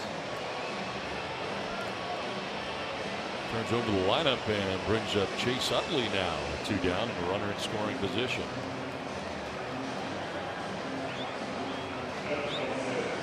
First start of the series for Utley. He's grounded out to third and struck out looking. 0 for 2 for the veteran second baseman.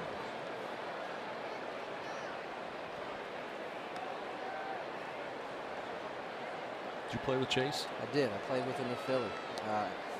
He is one of the best teammates I've had.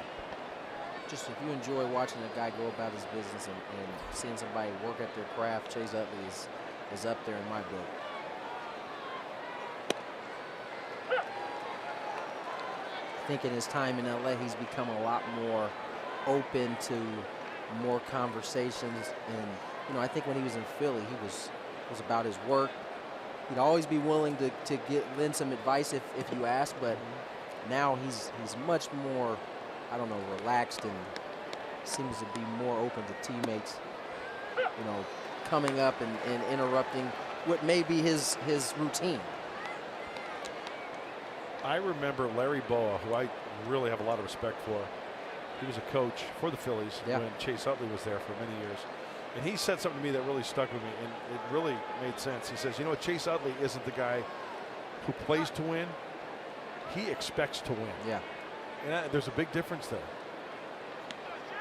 Gives you an idea what type of guy he is. And as you mentioned, good teammate, plays hard. Hey, he's the type of guy to when the way he plays, you look and you scoff at him because he's not on your team. But if he's your teammate, 100%. Right? 100%. He's the guy when you're on the opposite side, you can't stand him. You admire the way he plays, but as far as being on the opposite side, you don't like him.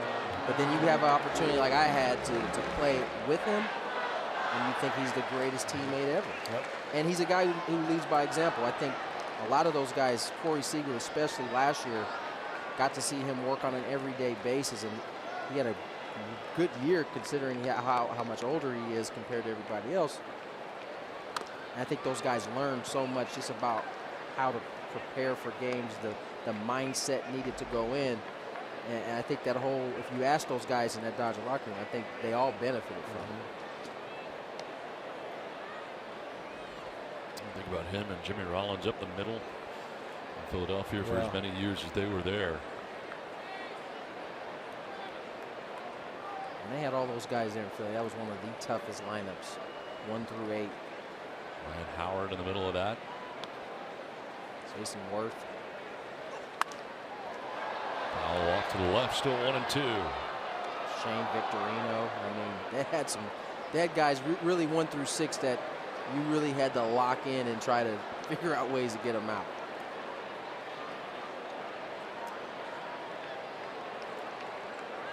That's pretty strong up the middle. Rollins at short, Victorino at center, and Utley at second base.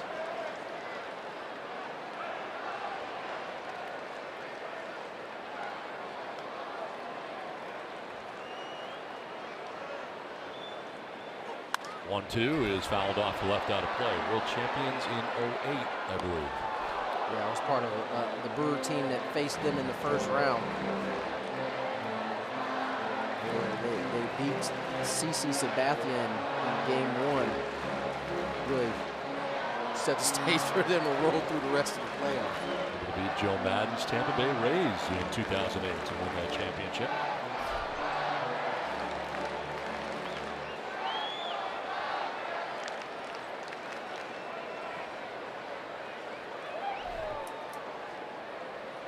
Two down. Puig at second base. Padres on top here, 4-0. Chase Utley's been battling. Down on the count, 1-2, but he's fouled some off, and pitch count rising here for Chacín. 7th pitch of this at bat coming up.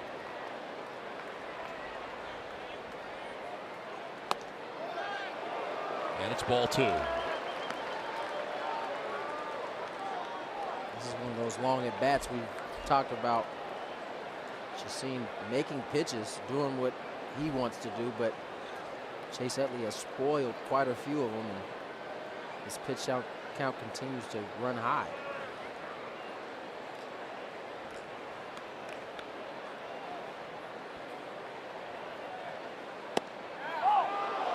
Off the plate again. They've been very close, but that is ball 3.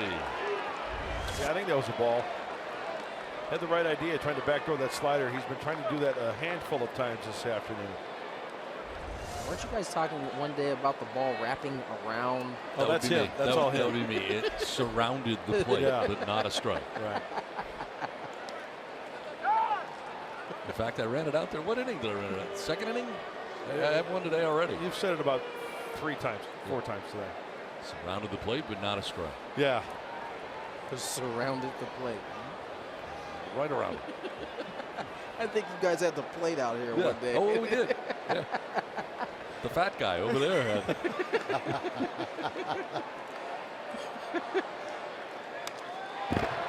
Back to the screen, still 3-2. And my argument was there's no way a ball going that fast, that short of distance, can surround the plate. So we checked with the guys in the bullpen. It definitely can surround the plate. Ryan Buchter, talked to him, talked to Brandon Maurer, talked to those guys, asked them, hey, ever had it happen? Yes, all the time. And then Buchter said, go back and look at the first pitch I threw. I forget who it was. Somebody in Chicago. We went back, saw the video. Hey, guess what? It's surrounded the plate. That's the ideal pitch for pitchers. Perfect. They want that pitch to be called. Right. To left field, Perella handed over towards the corner to make the catch. Chacín out of it again. The Dodgers have left 7-0 Padres.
Presents Padres Baseball, brought to you by Honda. Great deals are waiting for you now at your local Honda dealer.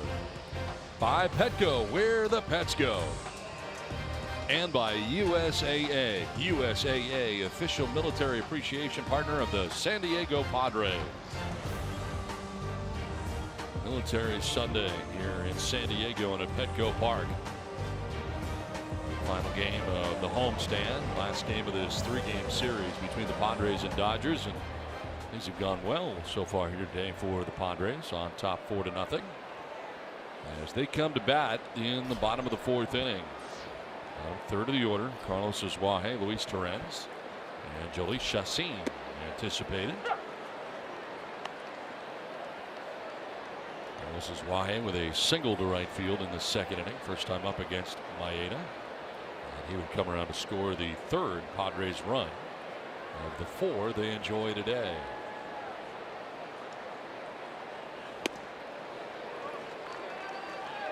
Hey Don, I love it when Tony joins us, talking ball. And I just noticed, and Tony, I don't mean to put you on the spot, but I carry a baseball all the time in the booth because I like to hold the baseball. Yeah. And just when Don was talking there, I saw you just holding the baseball and just kind of looking at it. The baseball does so many things for your mind, doesn't it? Did you know what it made me think about? How there used to be 2 different balls, a National League ball and American League ball. And it used to have I want to say the American League ball had blue seams or red writing, and then the National League had blue writing. In the old days. In the old days, Yeah. right? And then it morphed into one ball. And I just was going through the different commissioners I've seen, whether it be in my dad's showcase or whether it be when I was playing, and now seeing Rob Manfred's signature on it. It's kind of cool. It does so many things. I mean, not only just the touch and feel, but the mental part of the game. And, I think about different grips. I think about, then I think of different types of pitches that I've thrown that have been crushed, and different types of pitches that I had success with. And How'd you hold the ball that got crushed? I mean, pretty much every which way you can imagine. But you know what, the one thing that amazes me when you talk about baseballs, each baseball is hand stitched. Yeah. I mean, there's actually somebody, think about how many baseballs are produced. This is driven to right field. Puig going back to make the running catch in front of the track. Suarez retired on a line out to right field. I think how many baseballs are produced each and every year. And there's actually somebody, the ball's in a holder, and they're stitching this baseball by hand. I thought it was interesting listening to you and Oral before the game, and his take on whether the ball was being juiced and how it's made better now than maybe it used to be. Maybe that's why the ball seems to jump off the bat. But you and I were talking about it. I don't really buy the I don't buy the ball juice being juiced ball either. thing. I just think more guys are swinging for the fences and higher velocities. Less guys, strikeouts are up. Less guys really knowing how to pitch, more throwers, get more balls in the middle of the plate. And at this level, guys, no matter the velocity, will be able to turn those balls around. And you look at all sports, guys are bigger and stronger. Yeah, 100%. There was a thought process. I mean, even early on, even to when I was playing, which wasn't that long ago, that there were certain guys that were meant to do certain things, and that's what they stuck to. And now it just seems like they've opened that up a little bit. More guys, whether you're little or big, they can expect to hit the ball out of the ballpark. Luis Torrens on for the 2nd time with a base hit to right this time. Well, fans, the can't-miss event of the summer hits South Beach when baseball's biggest stars take the field for the MLB All-Star Game July 11th, only on Fox. Where can I see it? The All-Star Game, you can only see it, Don and Tony, on Fox. 1 out, 1 on. Jolie Chacín coming up for his 2nd at bat of the day. Entered into the 6-3 double play in the 2nd inning. Into a run though, as he's squaring already, and he bunts at it. Catcher Grandal throw to first, sacrifice complete. Lorenz takes 2nd base. Utley covered, so 2-4 on the sacrifice. Good execution here by Chacín. Talked about that first pitch breaking ball. He was all ready for it. Stayed in there, gets it down, really put it in the perfect spot to get the Suarez over to 2nd. Now let's see if the Padres can get a 2-out base hit and score a run here. Jose Pirela 1 for 2. He's fly to right, and last time up, double to the gap in left center field to drive in a run. Also came around to score the 4th Padres run. 70 coming up here for Maeda.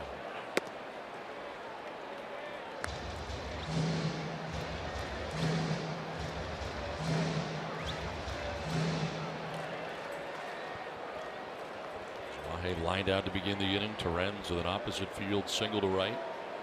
A sacrifice bunt for Chacín. 1-0 coming up to Pirela. And it's lined into center field, a base hit. Torrens going to be waved around.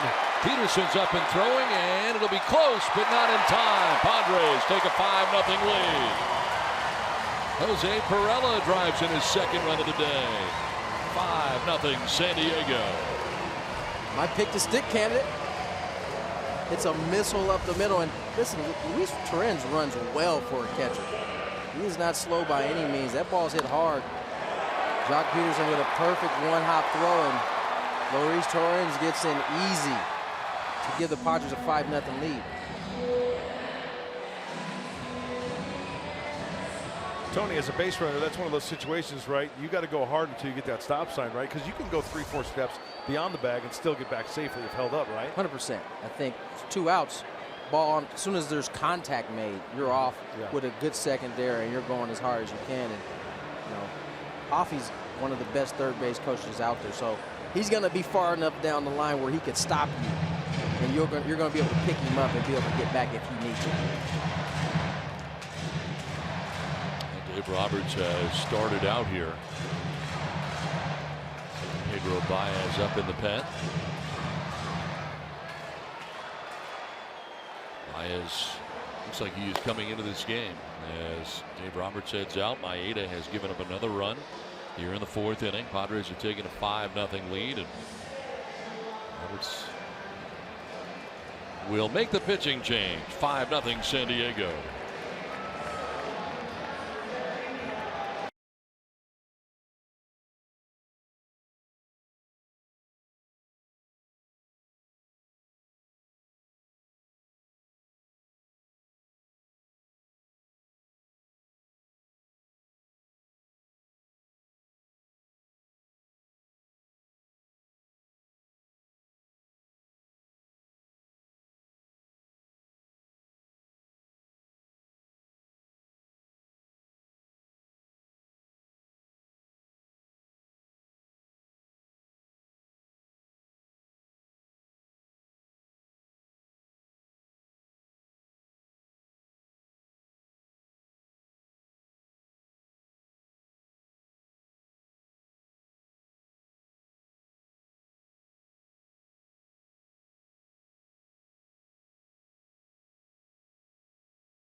On top of the Dodgers, they've added a run here in this 4th inning. And well, Margot, part of the scoring for the Padres, homered in the 1st inning. Manny Margot has been swinging a good bat since he's been back. Location of this fastball is supposed to be down and away. It ends up middle and up, which is a hitter's paradise, especially when you're swinging a bat as well as Manuel Margot is. Pedro Baez coming into the game here to face Margot, as Kenta Maeda done today after 3 2/3 innings. Well, another live arm out of the bullpen. Baez touches about 97, 98, his 35th game. 4-seam slider, changeup. And he's allowed 6 runs, 34 innings this season to go along with 33 strikeouts. And really good splits for the right-hander. That's a good season put together by Baez at the halfway mark. Do they have league leaders for longest times in between pitches? He's the guy, huh? I'm pretty sure he's in the top 5. Manuel Margot standing in here with Jose Pirela at first base. 2 down. Run in for the Padres here in the bottom of the 4th inning. What are we talking, Tony? 25, 30 seconds in between pitches? Runner goes, and a little hit and run, but fouled back by Margot. It's been known to be as high. It can be long. So right out of the gate, Andy Green putting some action on the base paths. I have to say, I don't know if that was a hit and run. Pirela had such a good jump on that. You might be better served letting him steal the base, and you got another runner in scoring position.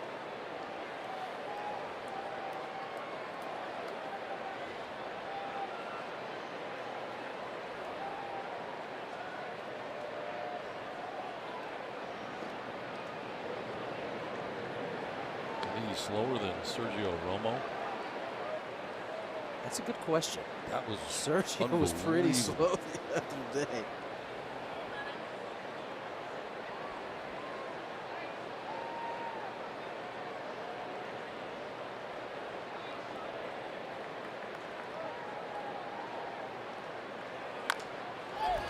Dribbler off the mound is Baez's throw. He's in time, and that will end the inning. But the Padres get a run. We're through 4. It's 5-0 San Diego.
Basketball, and here's, the New York Yankees want him to go to their class. They had a Class D back then.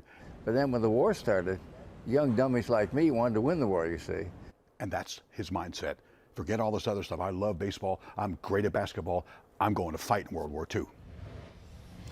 On this patriotic edition of Inside San Diego Sports, Ted Leitner remembers his longtime broadcast partner, the great Jerry Coleman. Tuesday after Padres Live.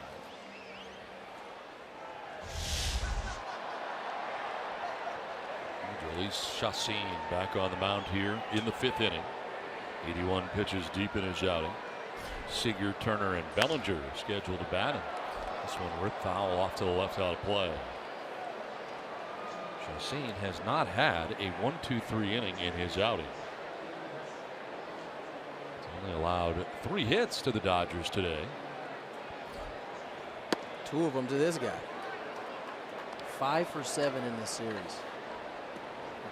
That's the kind of series I think everybody aspires to have. Elevates and he chases up top. 1-2. But when you look at Corey Seager, where do you see holes? I like the slider down and in. He's got such good plate discipline. He chokes up on the bat. He's got good bat control. He can turn on a pitch. There's a slider there, backdoor style. Nicely done. 5 strikeouts for Chacín. 1 down here in the 5th. What do you see, Tony? The more I think about it, think about what you just said, that would be the way I attack. But the problem is you have to execute your pitch. He's not one of those guys where you can miss a little bit and be okay. He's going to make you pay. One down here in the 5th, and it brings up Justin Turner. I think that slider down and in from righties to lefties has become such a in vogue pitch. The Padre pitchers, the righties, have been getting Bellinger on that in this series. They've been getting them down and away and down and in. I think that's why he struggled so much.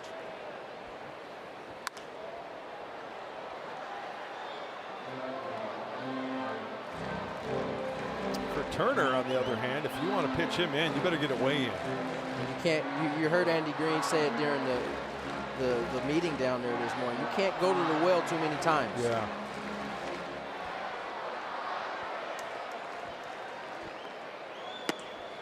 Turner thought about it. Did he go? No. We'll check with Sam Holbrook, first base umpire. You really have to not only execute your pitches, but you kind of have to play that cat and mouse game with them. Show them something in there, get back out and away, keep them honest in there, but not make a living in there. 2-2.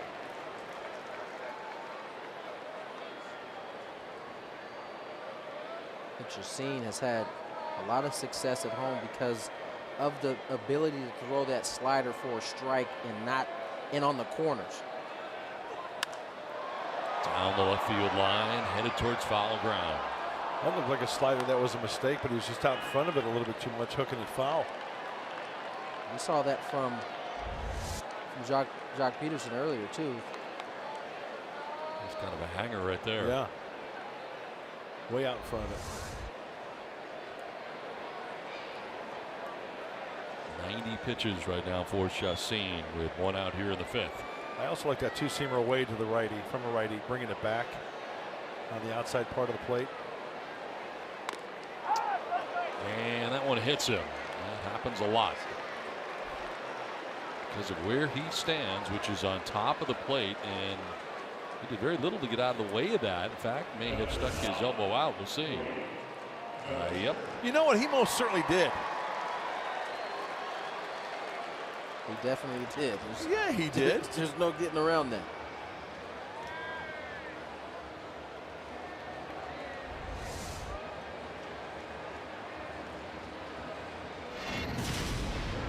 Talking about how to pitch Bellinger, right? Well, Tony, you mentioned lefty on lefty, down and away.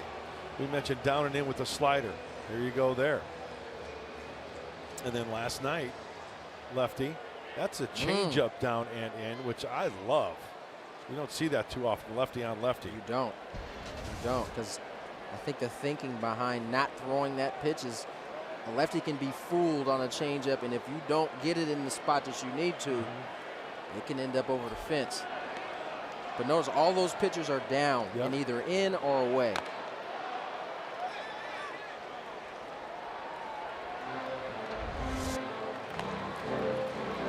Oh, Chacín thought so too. That is a reviewable play, by the way. Hit by pitch is reviewable. You know, I'm surprised more umpires don't look into that. I don't think they can see it. I would get help from the second base umpire. If I was bound, you know, you're concentrating on the pitch, location, whatever. Right.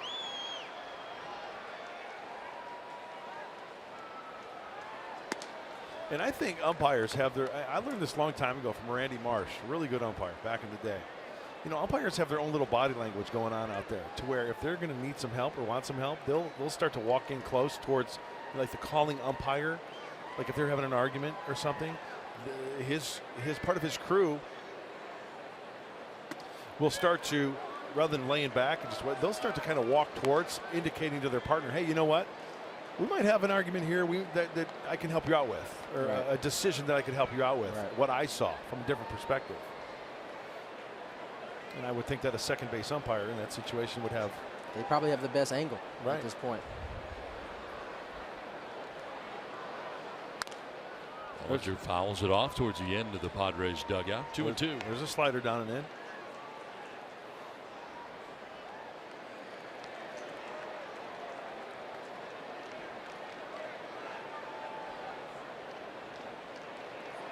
Chacín struck out Seager to begin the inning.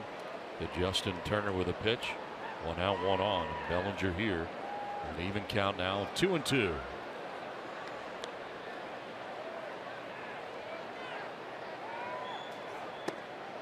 Strike 3 call. Grabs that outside corner. Back to the slider again. 6 strikeouts now for Chacín, and that has been what he's tried to do a lot today. He really locked Cody Bellinger up here, and again, you get a slider that's well located on the outside corner, and it's down. Great pitch. This is the second hitter we've seen get locked up by that backdoor slider. So 2-away, Turner at first, and Jock Peterson coming up. He's been aboard twice. Hit by a pitch and a walk today.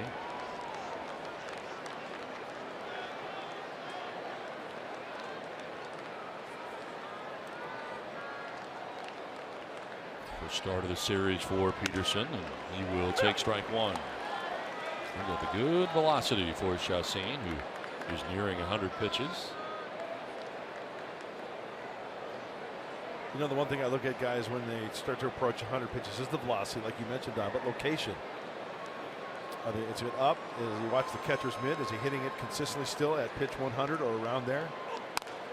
That's what I noticed the most is, especially now, it seems like guys still have the velocity.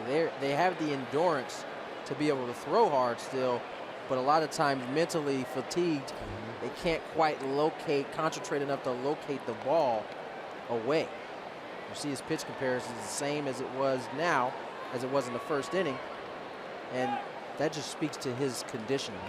He's conditioned enough to be able to keep his velocity, but being able to locate the ball is the game changer once you reach this many pitches. 0-2, did he go? He did not, according to third base umpire Jim Wolf. That's 1-2. This is the most I've ever seen Chacín animated. He's one of the couple calls. That one wasn't really close. No.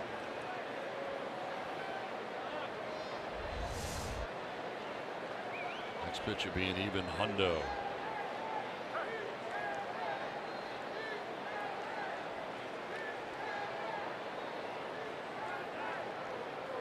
Hundo, really? Hundo.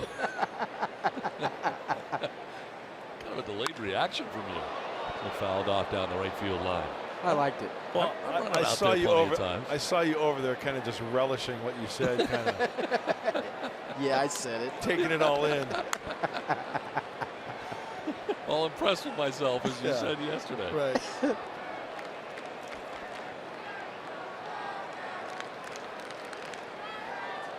Two down, Turner at first base. Jock Peterson here down on the count, 1-2. Check swing with a ball in the dirt, 2-2. Chacín has battled today, up over 100 pitches now. And he's had at least one base runner in every inning. The Dodgers in this game have left 7 men on base. We got to get that last out here for that 5 innings.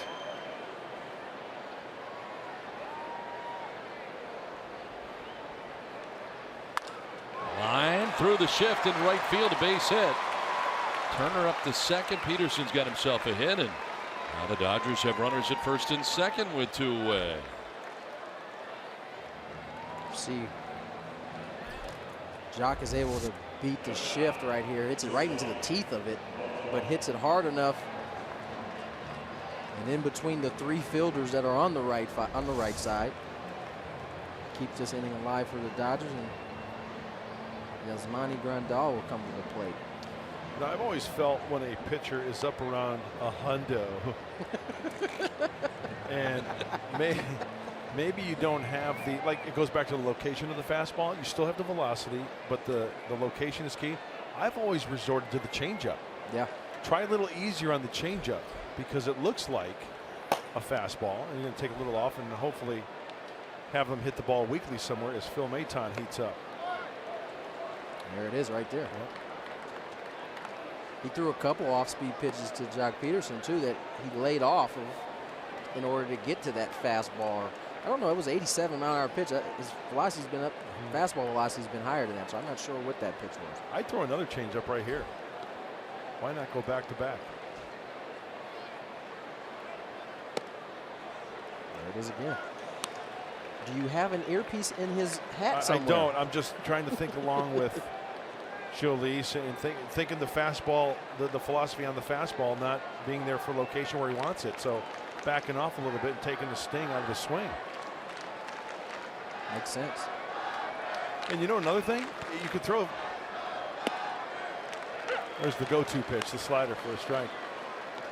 You could throw 3, 4, 5 fastballs in a row. Why not 3, 4, 5 changeups in a row? I saw Mark Davis throw 13 curveballs in a row once.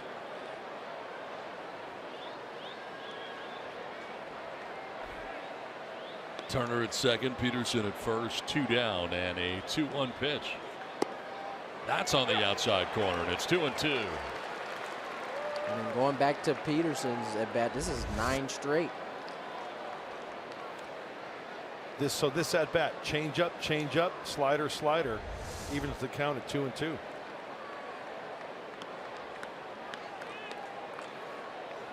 Grandal chops one right side coming in. Suaje throws to first for the out that ends the inning. Halfway through, 5-0 Padres.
Break, and Marcell Ozuna not 1 but 2 home runs.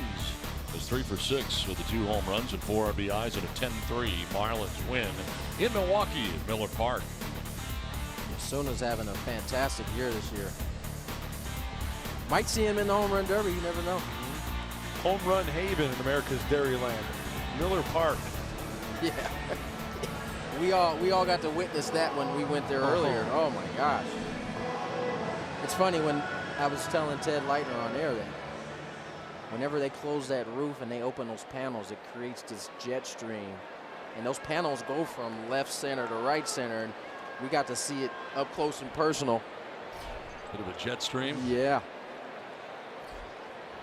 Leading it off is Corey Spangenberg trying to bunt his way on. It pops it up foul over by the on-deck circle. For the bat of the day for Spangenberg, who has popped out to short and struck out swinging. And a drag bunt. 0 for 5 in the series for Spangenberg. Second start of the series for Corey.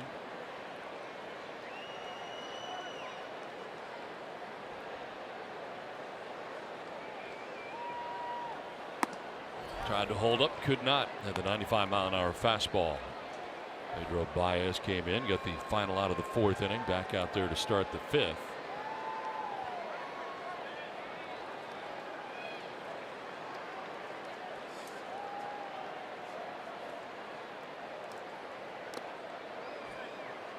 Kenta Maeda started today, 3 2/3 innings, 8 hits, 5 runs. Walked a batter, struck out a batter, and on the hook right now. Came into this outing today individually. It's 6-3 on the year.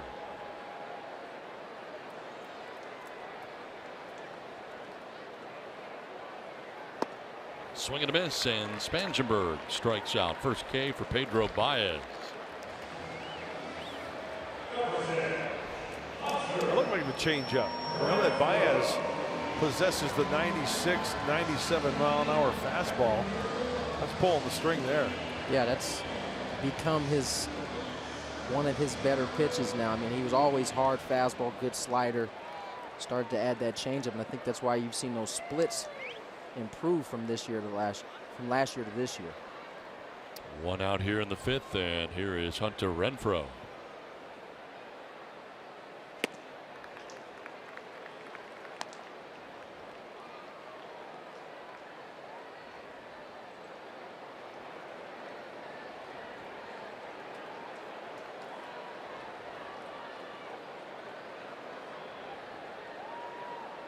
Doubled in the first, singled in the third. A 2-hit day for Renfroe. Did you like day games, Tony? I did. I enjoyed. Did you see the ball better? Yeah, I think so.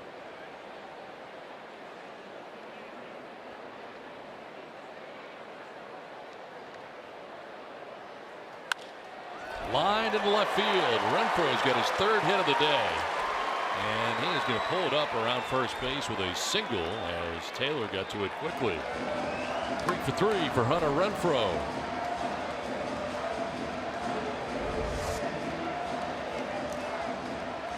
Two-seamer in, getting to that ball nicely.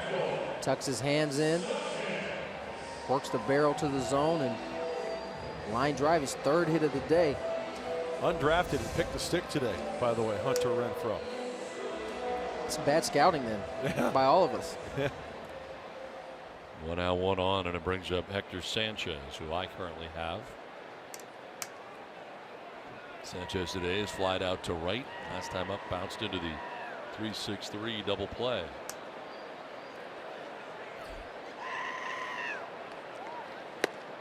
You know, I've taken issue with this scoring system. Really? On more than one occasion. Were you taking issue when you were leading in the? You know, it's funny, I didn't mention it often when I was leading.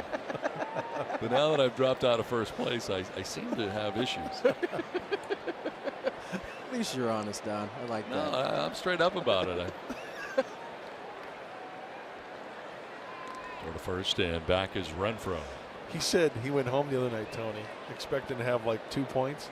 Yeah. And he saw something on Twitter, or he didn't realize that you're a -1 if you get an error. The guy makes an error. Let me ask you something, Tony. This is pick the stick. The stick. This is offensive stuff. Runs, hits. I agree with you. Error? What does that have to do with pick the stick? I don't think it has anything to do with pick the stick. But I got a minus, so I thought I was going home with a +1. I went home with no points. 0. And I had no idea. Who's creating these rules? That would be question. Max Michalak, who's our coordinating producer. Max likes producing this game right now, knowing that I am right. Max likes chaos.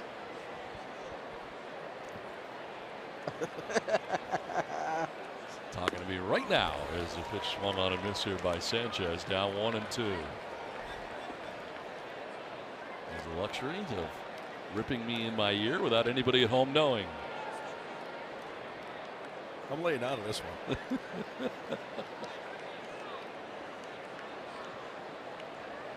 1 out, 1 on.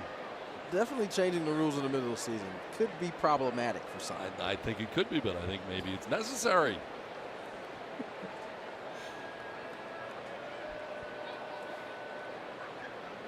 Swing and a miss, and Sanchez strikes out. 2 down in the 5th.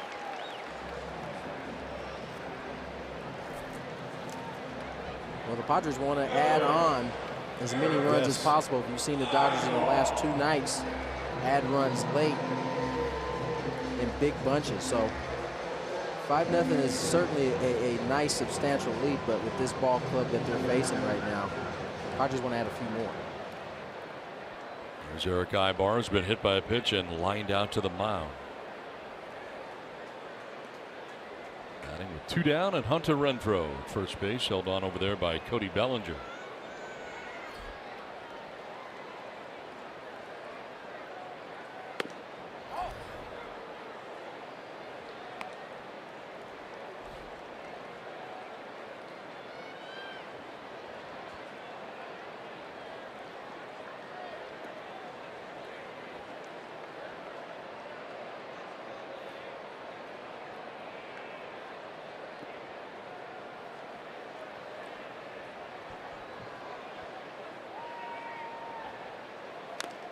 Tap foul of the dish, and it's 1-1. Joey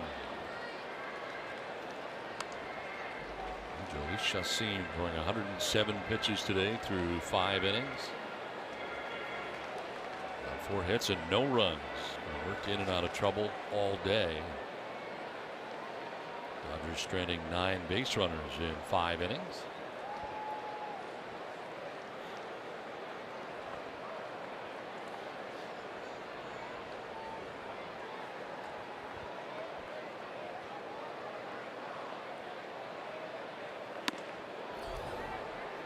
Six but missing. 2-1.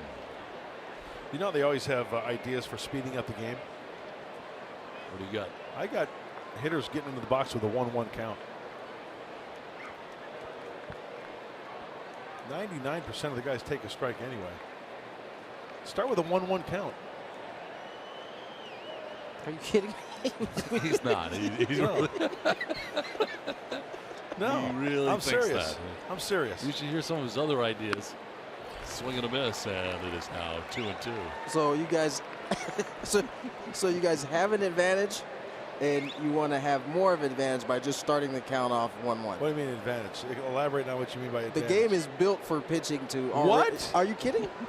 Look at the numbers. The art of hitting is already hard enough. They're trying to make this game so offensive. It's sickening. And what good is it doing?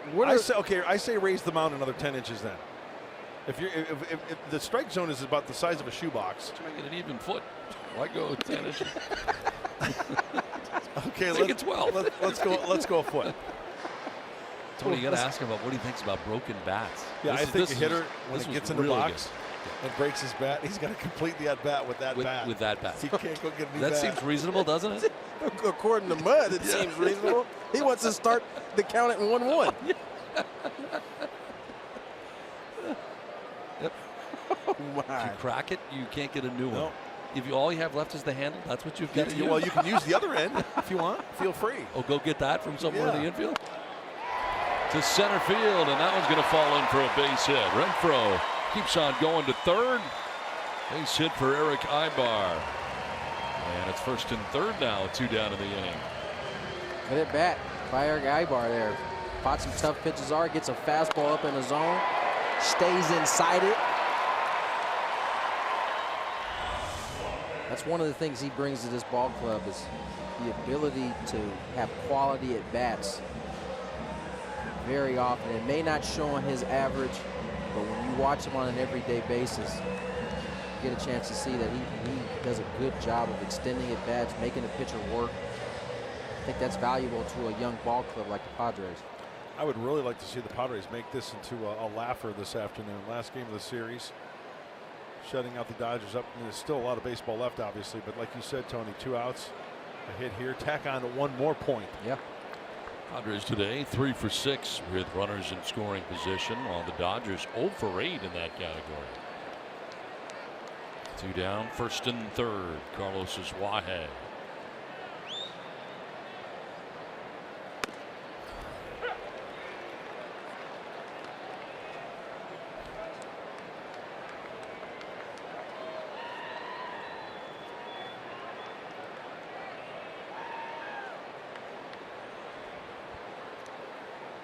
Wahe single to right in the 2nd, lined out sharply to right field in the 4th inning.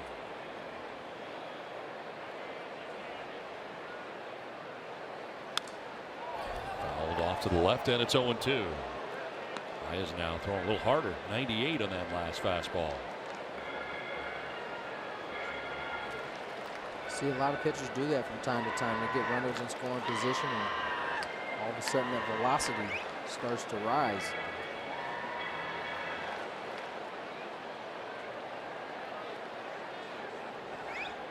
Pedro Baez taking over for Kenta Maeda, who went the first 3 2/3 innings. Charged with all 5 runs.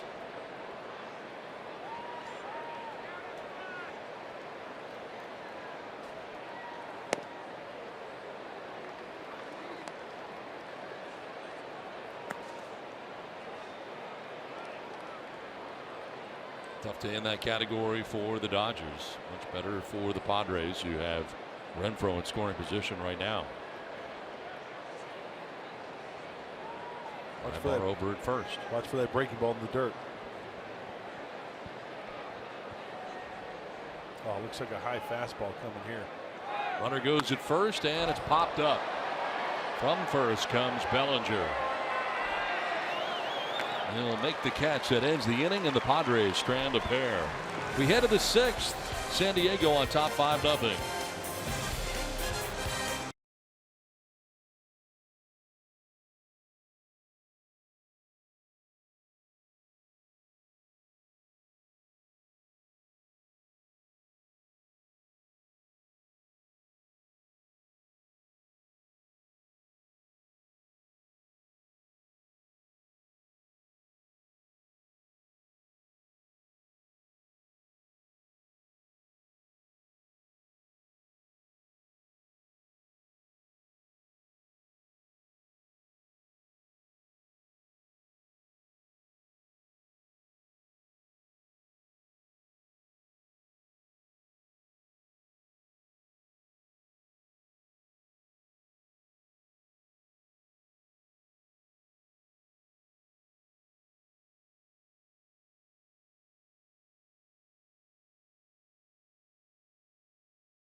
Here's game summary and a good start for the Padres. First inning, Manuel Margot with a home run. His 5th home run of the year. Padres would score 3 more in the 2nd inning. Jose Pirela able to get this gapper double. Scored as Wahe, and then Margot follows it up with a double of his own. A gapper out to left center. That would score Pirela. Padres had the 4-0 advantage. Of that, another run in the 4th inning. They have a 5-0 lead as we head to this 6th inning.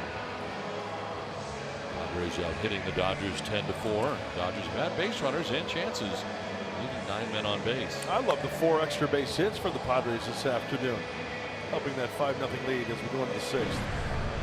So Maton coming in now for the starter, Chacín, who goes the first 5. He's eligible for a win here today as a result of going those first 5.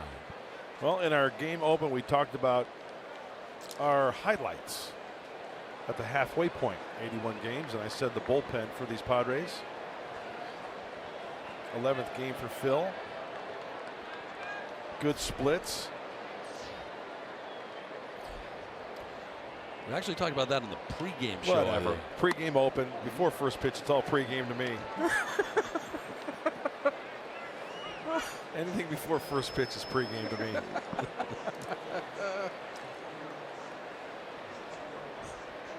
Chris Taylor leading it off here against Phil Maton. We'll foul it off to the right out of play. Billy Chacín, 5 innings, 10 hits, 5 runs. 1-3, struck out 6. Did I miss it? Where were you going with that as far as? We chose what our first half highlight was, Don and I said the bullpen for the Padres. Right. That's right. It's one big highlight. He really couldn't get his arms around one. Right. And then the other highlight he had, the ice cream machine. I do remember that in the lunchroom. Can't lie, I have to agree with you on the soft serve ice cream in the lunchroom. It's excellent choice. That was the highlight of his first half of the season. He's gained roughly 25 pounds since opening day. Yeah. 1-2. It was a little bit high. How about Slim over there trying to fool everybody and have a salad? You guys are a riot. This next week when we're off, Oh, yeah. you might want to mix one in.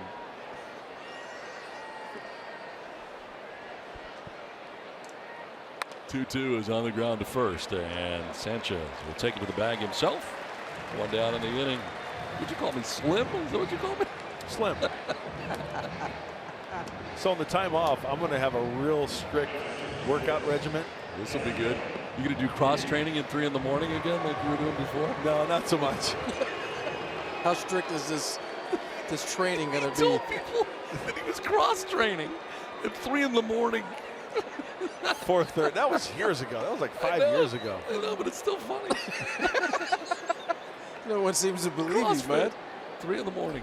4:30. Right. 4:30. Sorry, it was 4:30. Yeah, no one actually could see it because it was in the middle of the night. He had an extra hour of sleep in there. Don't short him that. Go ahead and laugh. He thinks exercise is watching Netflix. Were you watching like workout videos on Netflix? Is that what's going on? That's his CrossFit. 4:30 in the morning. I'm watching Sweating to the Oldies too. Oh boy. Oh man. One down here in the 6th inning.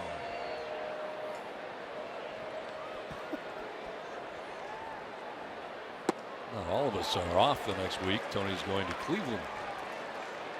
Yes, I will be headed to Cleveland. Do some games with Ted Leitner.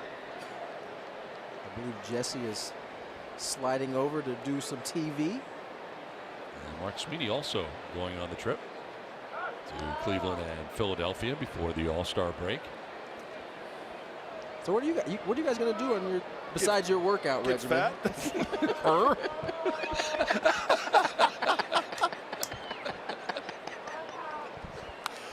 Two is fouled back.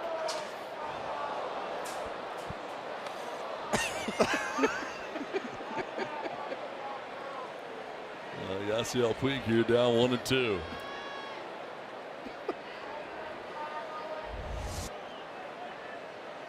What did Yasiel Puig do after this foul ball here? Fouled it off, and then he licked his bat. That's a first. I've seen a lot of guys kind of smell the bat for the burn of the wood.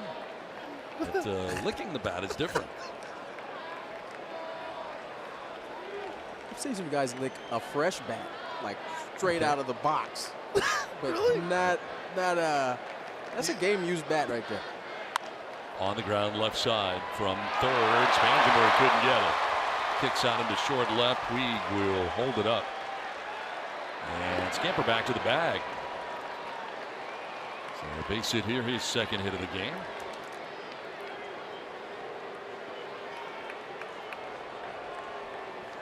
Well, we know that Yasiel Puig, he will chase out of the zone. There's a strikeout there. There's some swings and misses. Many times he's got the four-seam fastball. He'll work up in the zone and the slider down and away. Look at the front side really opening up. And I think that he just didn't get that last one up enough off the glove of Spangenberg. Ibar backing up.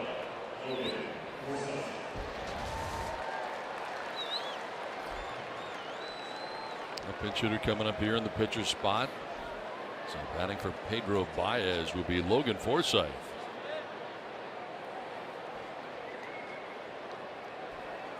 Forsythe 4 for 5 in the ball game here last night.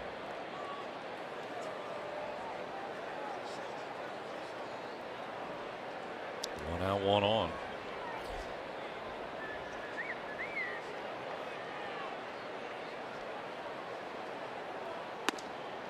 Inside for ball one. 4 for 5 last night, 2 runs, 2 doubles, and RBI. Former Padre having a big night here in game 2. Coming off the bench to pinch hit with 1 out here in the 6th inning. I've always liked this kid. Tony, Me what do you too. think? Me too. I got a chance to know Logan. Well, let's look at this last play here off of Spangenberg. Glove. Watch Ibar. he takes off his glove. Now I mean, if you don't know, the rule is if you take off your glove and throw it at the ball, it has to make contact with the ball. Right. It's a 3-base error. I think Eric was just having a little fun there. I think he was. But you were asking about Logan's foresight. I've always been a big fan of him. I have too. Yep. I was here when he came up as a rookie. I just like the way he went about his business. He's a grinded out type of player and really has turned himself into a good big leaguer. And Tony, there's something to be said also the way he handles himself. He doesn't get too high, doesn't get too low. He's confident in his abilities. He's right? as steady as you're going to get. Yep. It was just a shame because he had that plantar fasciitis in his foot, which could be, I mean, that's a gnarly injury if you don't take care of that. He's always seemed to be sidetracked by these crazy injuries. He broke his clavicle last year.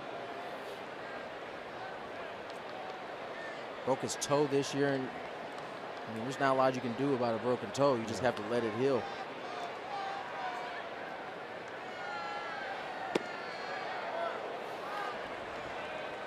And when they made the move to get him, I think most people thought that was the move that would put this ball club over the top. And he struggled a little bit because of the injury. But as you said, Don, he came in, I think, hitting 205 in this series, and he's gotten his average up to 247.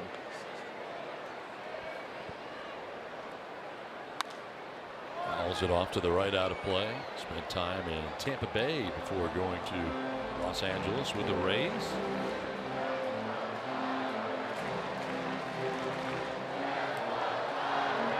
On first reliever used by Andy Green today. One out in the 6th inning. Give up a base hit to Puig. Now dealing with a pinch hitter, Logan Forsythe.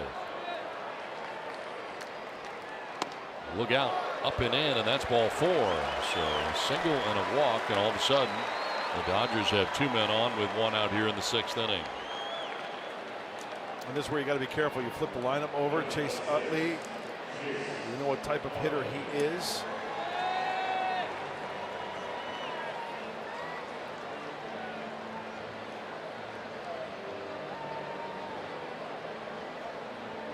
And as you mentioned earlier, Tony, this is why offensively for the Padres, why you have to add on. You don't want to have the Dodgers get a big inning here.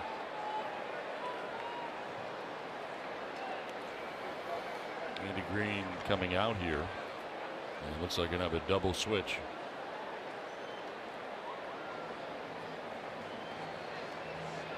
So Chase Darno coming into the game. We have a pitching change with the Padres on top 5-0.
Diego, the final game of this 3-game series between the Dodgers and the Padres. Padres holding on to a 5-0 advantage, but the Dodgers again have men on Here in the 6th inning, a double switch, and Ryan Buckner now into the game.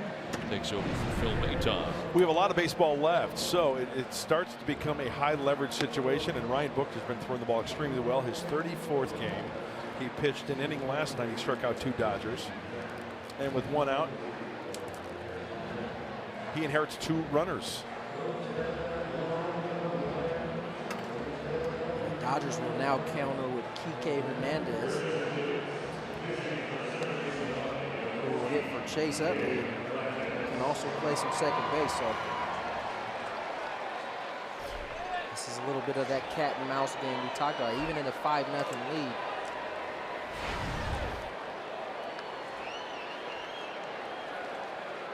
Two on, 1 away. Hernandez at .224, 8 homers, 25 runs batted in.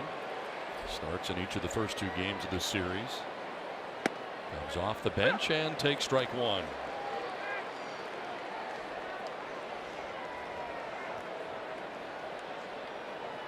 Five runs, 10 hits, no errors for San Diego. No runs, 5 hits, no errors for LA.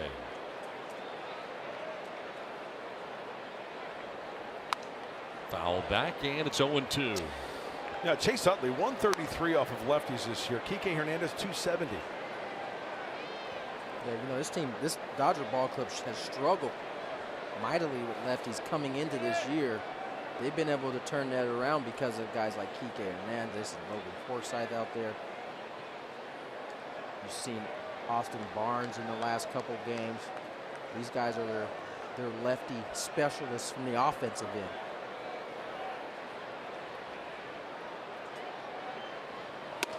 Swing and a miss, and Kike Hernandez strikes out. Buckner makes quick work of him.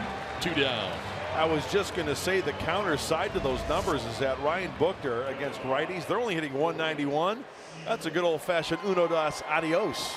Uno dos adios. You know what I'm saying? It's a punch out. You know, I think you figured it out. You want to try that again? Yeah. Okay. Game on. 2 down, 2 on. Corey Seager. 2 hits in the game, a single to right, double to left center, struck out looking in the 5th. You think the ball's coming out a little hotter for Ryan Buckner lately? Seems like a lot more life. Yeah, doesn't it? Movement on that fastball too. What can you tell us about life as it pertains to velocity? Because his velocity is about the same as it's been.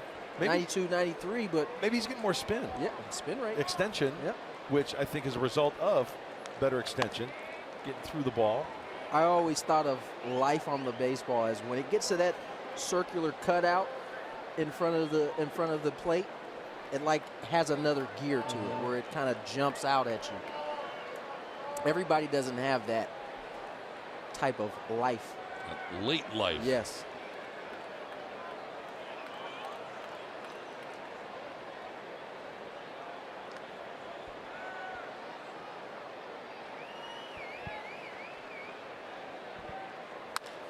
Line, and that's a fair ball by Sanchez.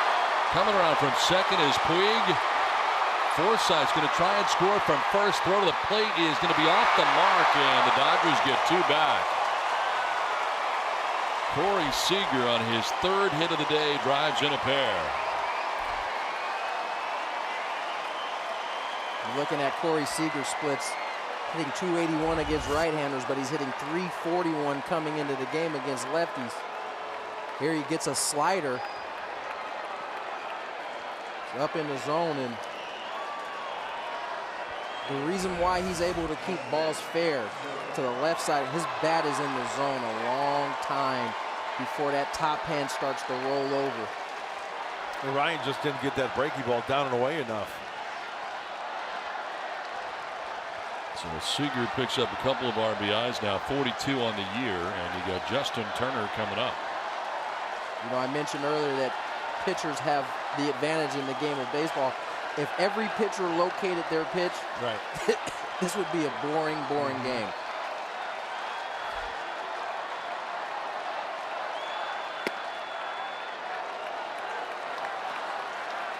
He closes the book on Phil Maton, who started this inning. It was a 3rd of an inning, giving up 1 hit, 2 runs, walked the batter, didn't strike anybody out. The inherited runners allowed to score here by Buchter.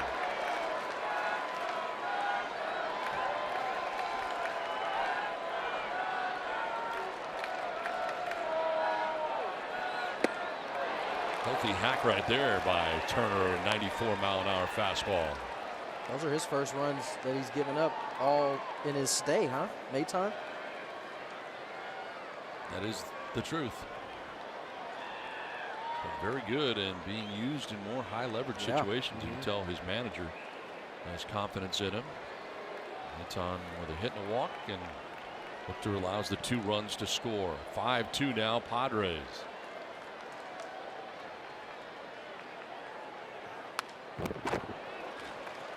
Buchter jumps ahead, 1-2.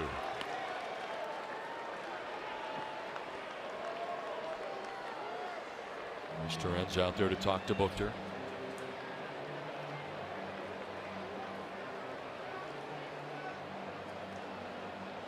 But with a 1-2 count here, what are you, if you're in the mind of Buchter, what are you thinking right here as far as what you want to do? Well, he pitches up in the zone. Ryan Buchter does, and I think if he wants to go for a strikeout, yeah, if you're going to go up, go way up. But if that breaking ball down, make sure you get it down and in, like almost like righty on lefty, down and in. Back foot. Right. Correct.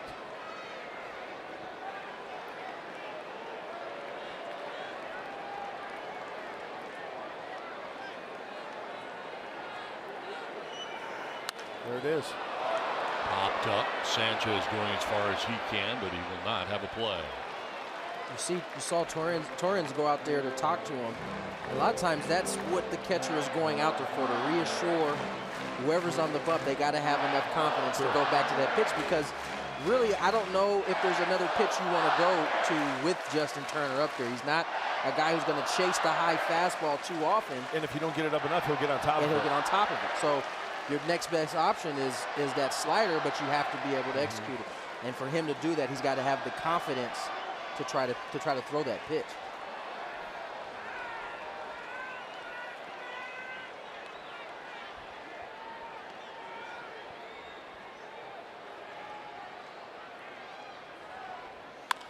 On the ground towards third, Spangenberg plays the high hop, throw is good, and the inning is over. Dodgers get 2 back. It's 5-2 Padres.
The baseball break brought to you by T-Mobile. Jose Ramirez 3 for 4, 2 home runs, 11-8. The Indians able to beat the Tigers. Mookie Betts 8 RBIs in a 15-1 win, 2 home runs in that game at the Rogers Center in Toronto. And Ian Happ 3 for 4 with 2 home runs of his own. Cubs win 6-2. That was in Cincinnati. Second career multi-home run game for Ian Happ. The move along here to the bottom of the 6th inning. Into the game now for the Dodgers. Their third pitcher. We saw Kenta Maeda start the game. Pedro Baez, and now Josh Fields, who just got called back up again. As we work the bottom of the 6th inning. Recalled prior to yesterday's game. 4th stint with the club, almost like the Kevin Quackenbush, right, of the Padres. His 28th game. Not bad splits. Double switch as Logan Forsythe stays in the game at second base.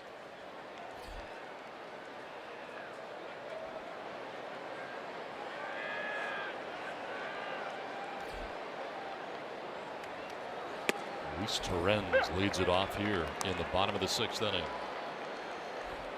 Torrens walked in the 2nd, singled in the 4th inning, and then scored a run.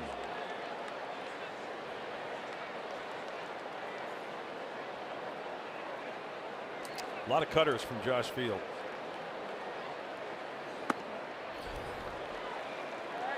The cutters mid-90s as well. 4-seamer. Slider, curve, change.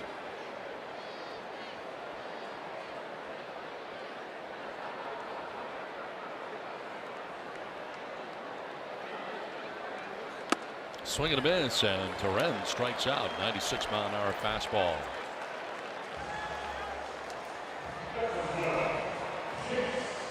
It's pretty simple right there for Fields. If a guy has struggling to catch up to the fastball, why change to anything else? He sticks with the fastball, and Luis Torrens is unable to catch up to that 96-mile-an-hour heater.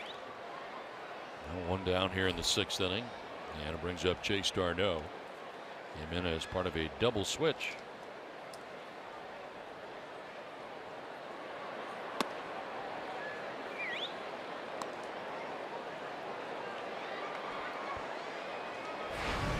Who got the start in last night's game.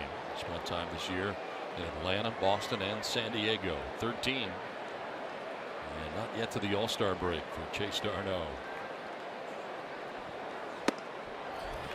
Can we wish Chase a happy late Father's Day now? Yes, we can. That's right. For a couple of days on the paternity list.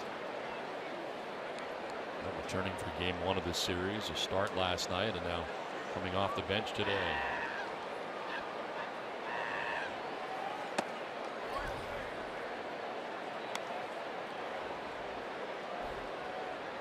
Fields is running it up there.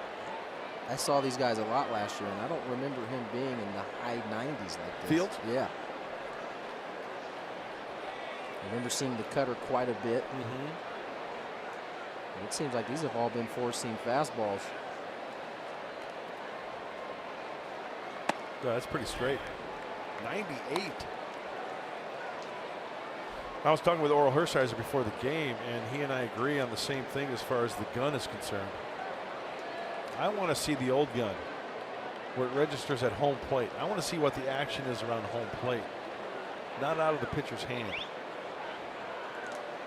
I want to see that's 98 out of the hand, but around home plate it's about what, 94, 95? There's a roll down. You tell me. I've never got the experience of seeing these guns very often. Yeah, back when I was in high school, it was a ray gun, and it registered the pitch at home plate, not out of the hand. And once that ball leaves your hand, gravity takes into place, and there's a roll down. Going down, right? So I want to see when a hitter's doing it 93, 96, 91, rather than what it is. I guess that makes sense. I mean, that's what the hitter is actually going to be hitting. Right. I don't know that that's sexy enough though for. I know. See, that's television. the thing. That's the ooh and ahs for the fans, right? Up on the scoreboard, which is cool to see a guy hit 100.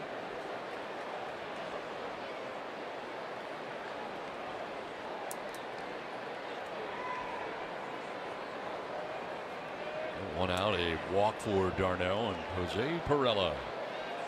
It's flat out to right, doubled and singled. He has driven in 2 runs today. For the first, and diving back is Darno.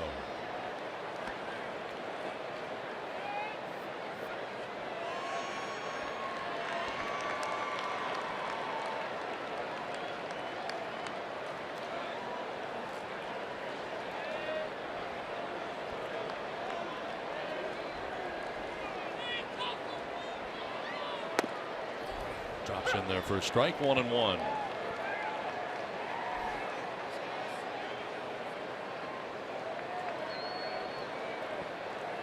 Center fielder Jock Peterson, step or two towards right center. For Pirello to go the other way, perhaps in the outfield. I think his hits have gone to left center field in this game. One a double, one a single. Throw over, and d'Arnaud again diving back to the bag.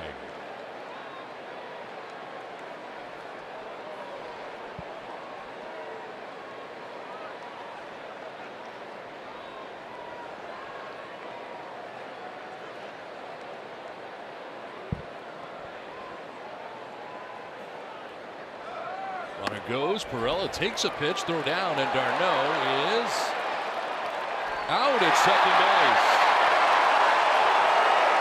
Waited to see if Seager was going to hold on to that baseball or not, I guess, was the difference for Greg Gibson. Seager did, and the out call made.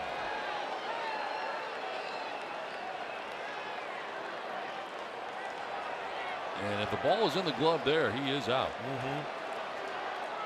That's just a perfect throw by Yasmani Grandal.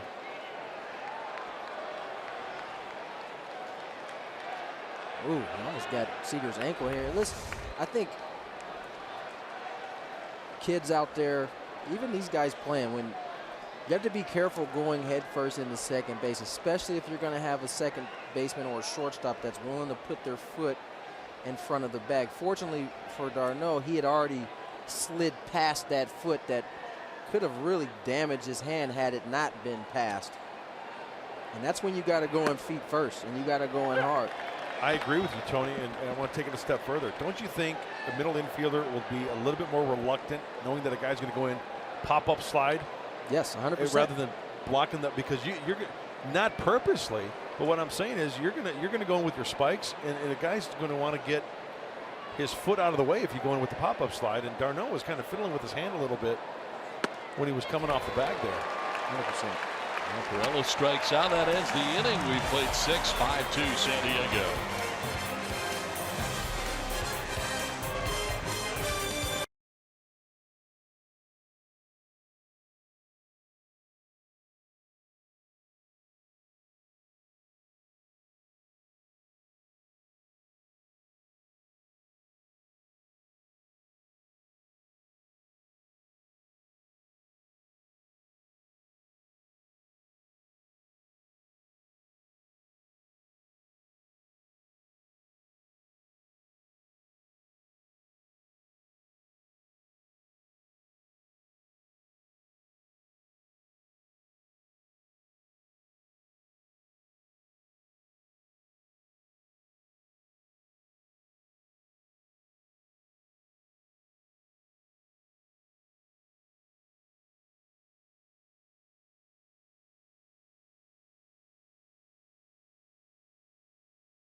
For both the American League and the National League, and we start with the starters, of course, is what I said. The American League and the National League, as the reserves have not yet been announced. But the All-Star Game starters have Springer in left, Trout in center, Judge in right, Ramirez at third, Correa at shortstop, Altuve is get all Astros up the middle, Smoke at first, and Salvador Perez, the Kansas City Royals catcher, and Dickerson from the Tampa Bay Rays, the DH for the American League All-Star starters. And then in the National League, Ozuna, Blackman, and Harper, Arenado, Cozart, Murphy, and Zimmerman getting the nod at first, with Buster Posey as the catcher. So there you have it. Starters are out. Pretty good outfield right there in the American League. We know the punch. I mean, punch all the way around. But Astros goes to show you what a good baseball team they are. Strong up the middle. Great combination. Shortstop at second base. Popped up here off the bat of Bellinger. Right fielder Renfroe takes charge and makes the catch. And the Nationals in the National League dominating the right side. First base, second base, and right field.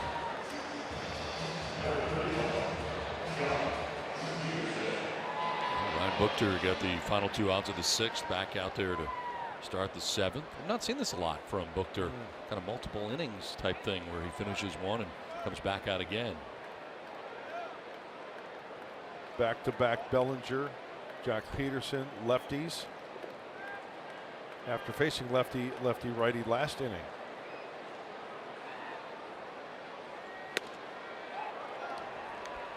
Day off tomorrow. Spent in Cleveland.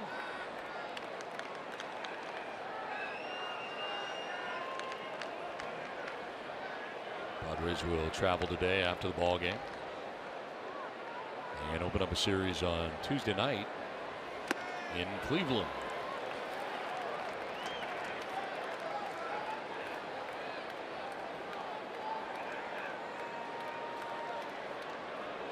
Peterson has been hit by a pitch, walked, and singled.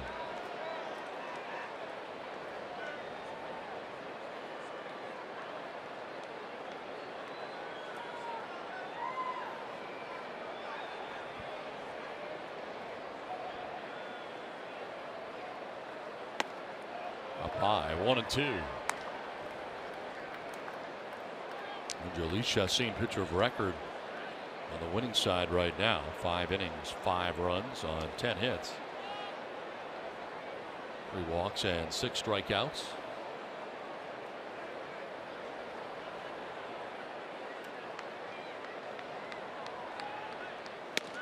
Swing and a miss, and nicely done by Buchter, coming back. His 2nd strikeout. Gets Peterson. 2 down here in the 7th. Very aggressive in the zone. This is a 4-seamer, outer half.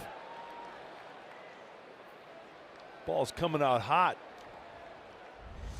for Ryan Buchter.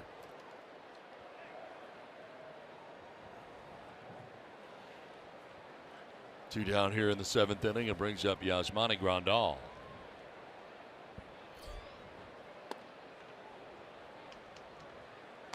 He walked in the 2nd, grounded out in the 3rd, and grounded out again in the 5th.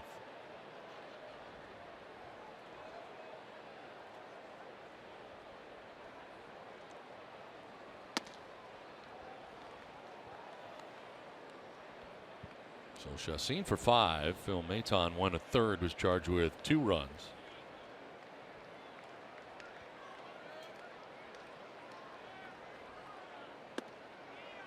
Strike call, and it's 2-1.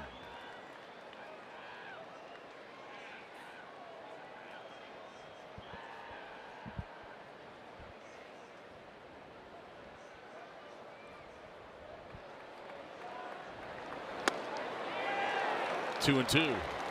Good live fastball from Buchter, 94 miles an hour. Some late life. Yeah, some good old-fashioned country hardball from the southpaw. In the air to left field. Struck pretty well. Pirela going back at the wall. That ball is gone.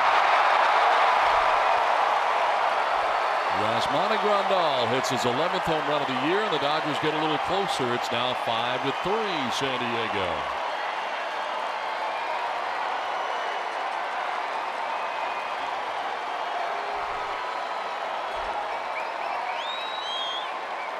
Well, he's been going to the fastball this inning. 2-2 fastball. No, that ball was up a little bit. It was in a little bit. Grandal got to it. Timed it perfectly. Almost as if he's hunting that fastball, looking for it, because he was right on it.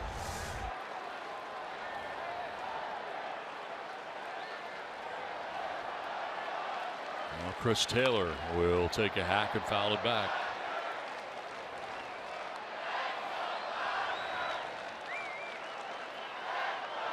Taylor struck out in the second inning, grounded out in the fourth, and again in the sixth.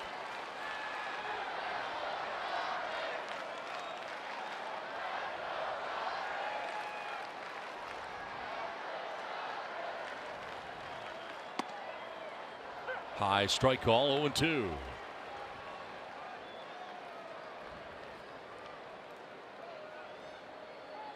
Center fielder Manuel Margot over towards right center. Gap out there in left center field for Taylor.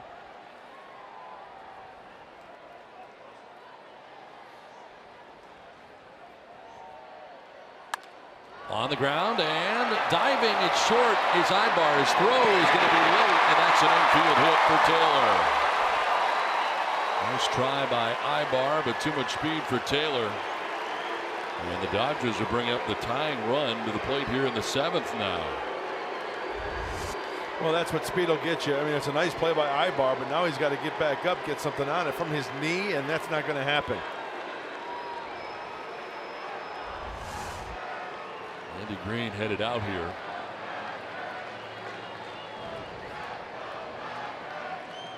And he'll take the baseball from Buchter. 5-3 now. Padres have the lead.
Score 5 or more runs, get 50% off any regular menu price online order at papajohns.com. Enter promo code Padres5. And you can do that tomorrow. Padres have scored 5 times in this game.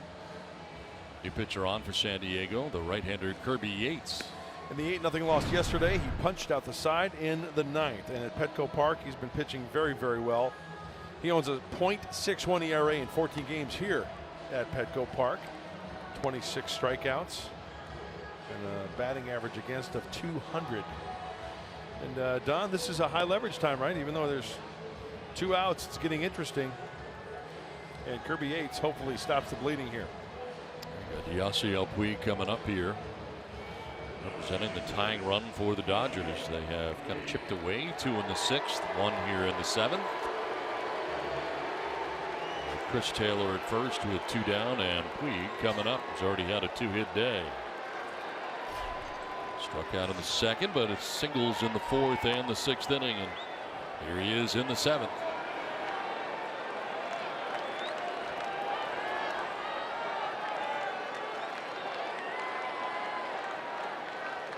Short lead at first for Taylor, held on over there by Sanchez. Fly ball foul off to the right, out of play.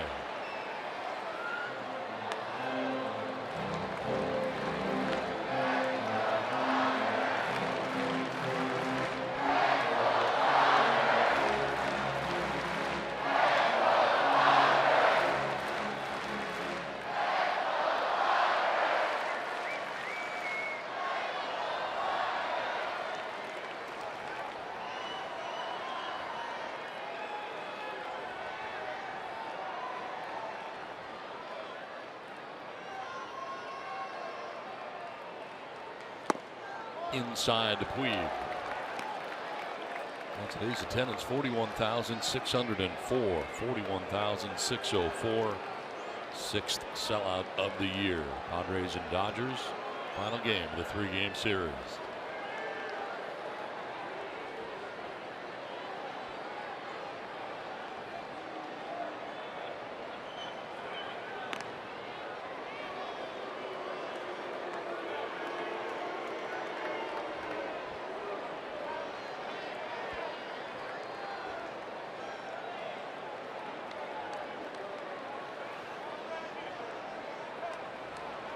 Victor leaves responsible for Taylor at first base, who they check on again.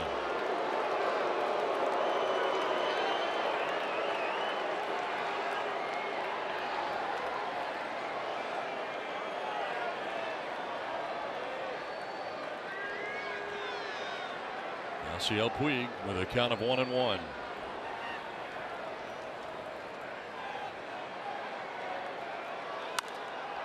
Fly ball, shallow left. Ibart going out. Perella coming in.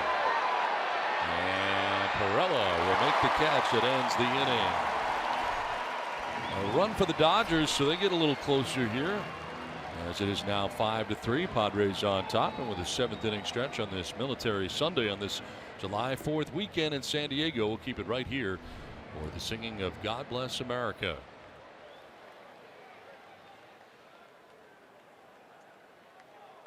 It's time for the 7th inning stretch. Before we sing Take Me Out to the Ball Game, please stand and welcome U.S. Marine Corps spouse Becky King alongside her husband, Captain Kyle King, who is a series commander at MCRD. Please sing along as she presents God Bless America. God bless America, land that I love. Stand beside her and guide her through the night with the light from above. From the mountains to the prairies to the oceans wide with foam. God bless America, my home sweet home. God bless America, my home sweet home.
by Hyundai as the Padres and Dodgers play here to the bottom of the 7th inning now, and it'll be Manuel Margot leading it off.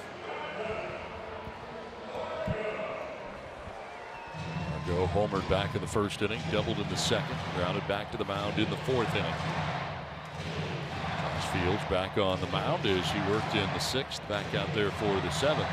Well, one thing I've noticed with Josh Fields out there, the straight fastball, sure, it's got some giddy up, but maybe these Padre hitters can get some base runners and do some damage on the fastball.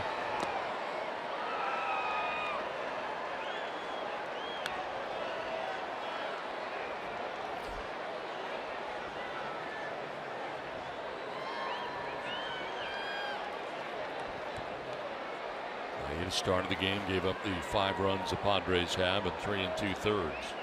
Pedro Baez an inning and a 1/3 of shutout pitching, and Fields so far an inning. Time now for the Bill Howe play of the game, and Manuel Margot with a home run in the 1st inning, his 5th home run of the year. Gave the Padres a 1-0 advantage and a good start on the afternoon.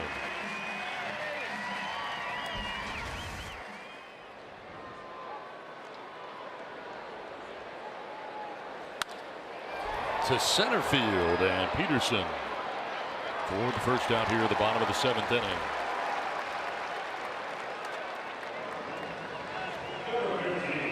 And down, and they'll bring up Corey Spangenberg, who's had a quiet day today. Popping out, striking out twice. I was hoping that the Padres today was going to limit the home run damage against the Dodgers, because that was the theme of this team. 52 home runs in the month of June, and although they did give up a home run in this game to Grandal, it was a solo shot. So if you're going to give them up, solo shots are the way to go. Still got to add on, though. 2 runs with the way this Dodger team has been producing. Got to add on to that 5.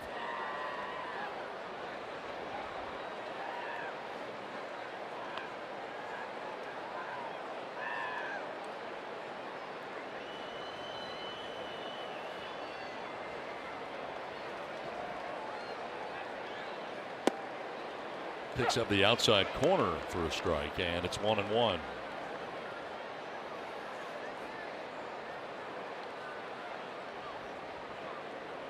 Fields called up prior to yesterday's game. 4th time he's been with the Dodgers this year. Back and forth to AAA Oklahoma City. To left center field, long run, and getting over there is Chris Taylor, the left fielder. Jock Peterson kind of running in behind him. And it is Taylor who makes the catch. 2 down here in the 7th inning. Up Hunter Renfroe.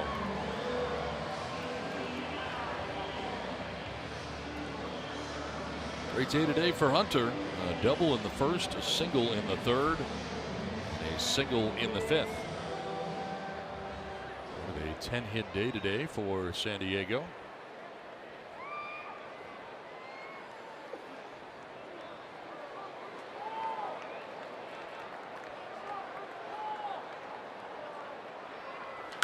Line to left field, and Renfroe with his 4th hit of the day.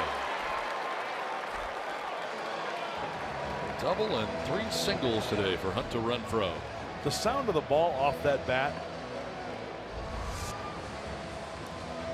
He goes down and gets this one. He likes the ball down and in. His home runs, a lot of them been down and in. Dropping that head, staying on it. Good extension. Head down. Energy to the top part of the swing, and it had that sound. Career high 4 hits today for Renfroe. Pitching change.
U.S. Naval Base because Randy Jones has done a great job of putting together a bunch of actual players to go play a group of all-stars from the Navy.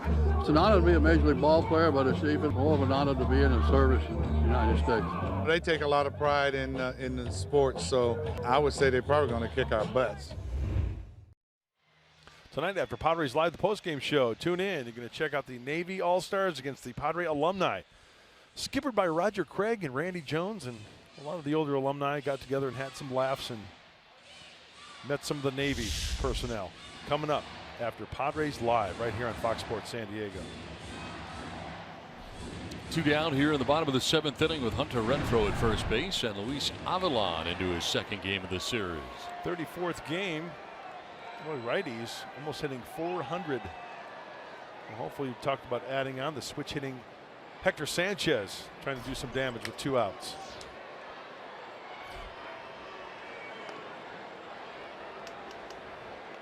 Sanchez getting the start today at first base. Will Myers on the bench.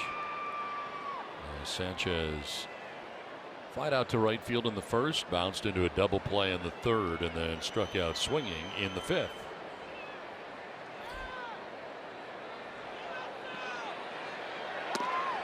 Takes strike 1. So Fields departs after an inning and 2/3, allowing 1 hit. Still responsible for Renfroe at first base. That was a hit he allowed. A walk and 2 Ks. There's Myers, available obviously today to come off the bench.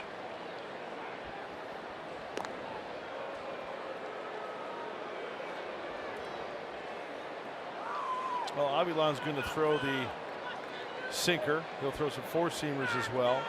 But his go-to pitch as far as off-speed, throws more changeups than curveballs.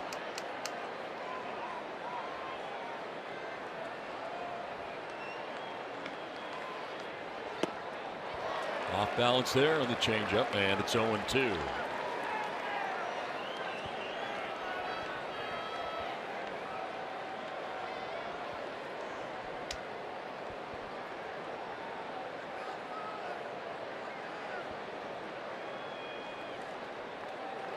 Throw it first, 2 down here in the 7th.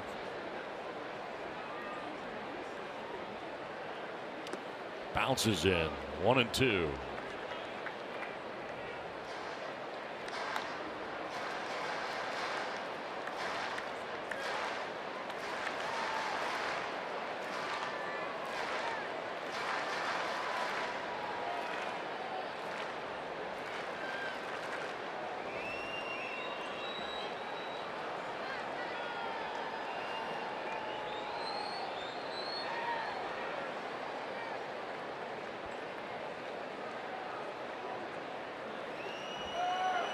One-two, and that is a foul tip into the catcher's mitt for strike 3. Ends the 7th inning. We head for the 8th. It's 5-3 San Diego.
Hand. He has been selected to the National League All-Star team. The name's just coming out today, Tony, and Brad has certainly had an All-Star year. Well deserved. I mean, he's been fabulous in many different roles for this Padres bullpen, whether it's been closing at times, setup guy, seventh inning guy. He hasn't needed to be a specialist because he gets righties and lefties out just as well. So it's a well-deserved selection from the National League All-Stars. And I'm sure he's going to enjoy this opportunity to be one. You know what makes it an even better story in my mind, too, is this is a fellow the Marlins had tried as a starter, tried as a reliever, decided to part ways with him. The Padres go out and get him, make him a reliever primarily, and he turns himself into an all-star. So tip of the cap, congratulations to Brad Hand, and you're going to hear from him coming up on Padres Live, the post-game show. Don and Mark. All right, Mike and Tony, thanks very much. As we move to the 8th inning, congratulations to Brad Hand, who really has had a terrific year, a great year last year, and he will represent the San Diego Padres at the All-Star game in Miami on Fox. I am so happy for Brad Hand, a reliever, as we mentioned. Starters, closers, you know, they get all the love. And there you see the All-Star numbers for Brad Hand. You bet. That's awesome.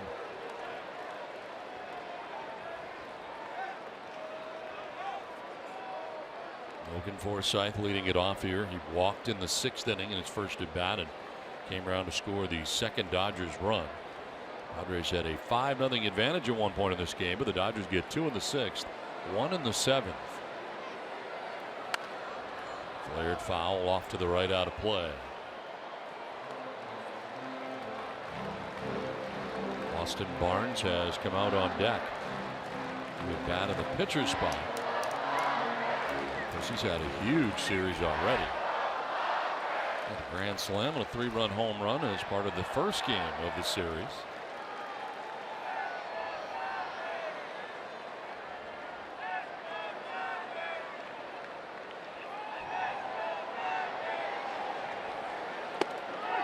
Strike 3 call. Forsythe strikes out, one down in the 8th. Brad Hand gets him. 9 strikeouts today for Padres pitching. Now Forsythe 8 for 10 in the series, and that's the breaking ball. You just saw an all-star breaking ball right there out of the hand of Brad Hand. So give him a hand. Want me to stop? Keep going. I don't even hear you. That's funny. It's gotten to the point where I can just completely. I hear nothing.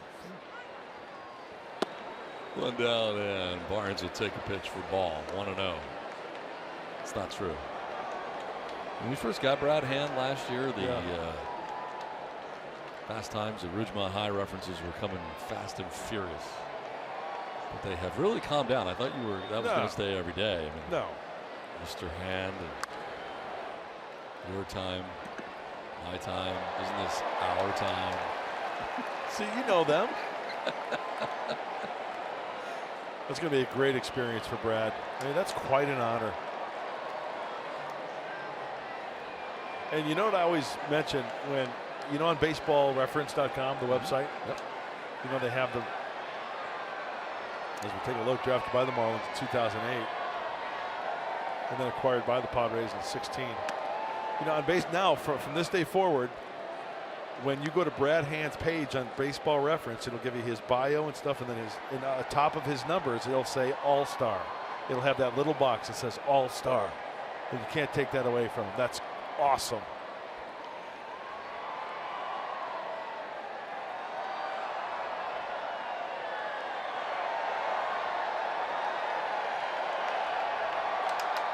Two-one pitch. Ball 3-1.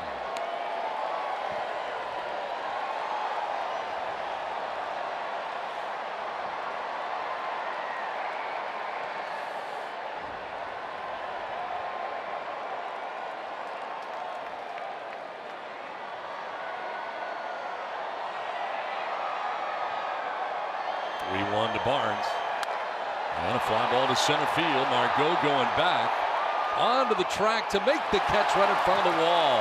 That ball carried very well out to center field and just to the left of the 396 marker, but it is out, number 2. That's nothing but a can of corn for Manuel Margot. How far did he go? Look where he's starting right here, and then roll it. Thank you, gentlemen. Eyes the track.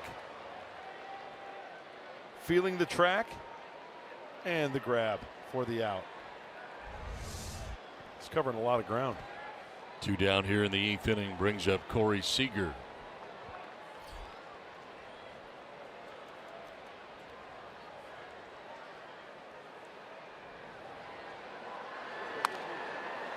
Up foul off to the left out of play. Hey, we're at the halfway point, right? Yesterday, 81 games.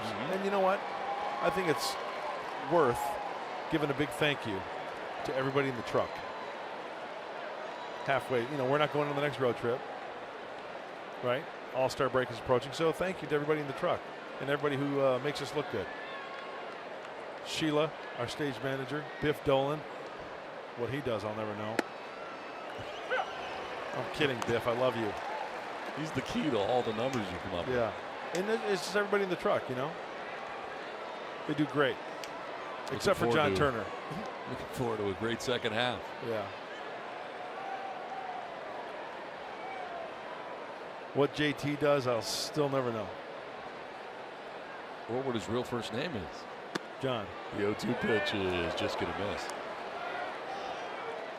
He's the truck engineer, supposedly.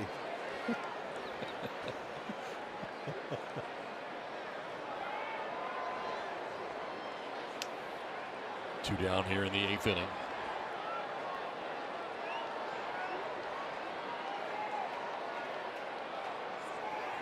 Swing and a miss, and Brad Hand has a 1-2-3-8. The All-Star. 5-3 Padres.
Fox Sports San Diego presents Padres Baseball, brought to you by Chacín Casino.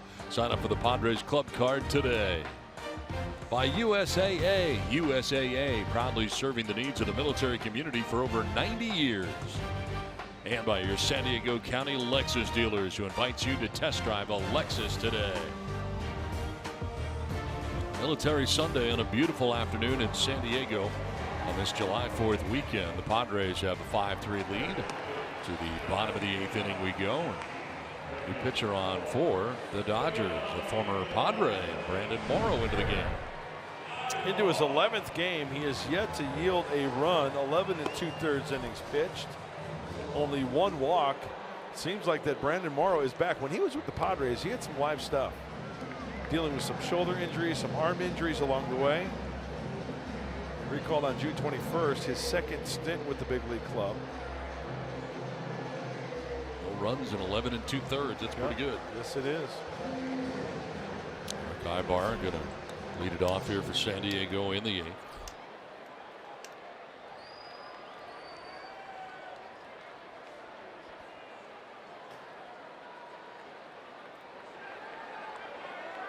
Escobar hit by a pitch in the second, lined out to the pitcher in the third, single to center in the fifth.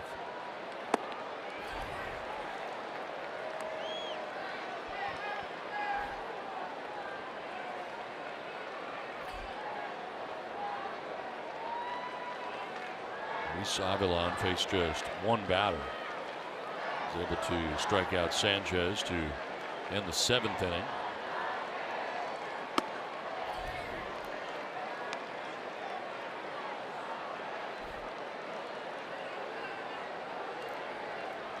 Brandon Morrow, the fifth pitcher used today by Dave Roberts.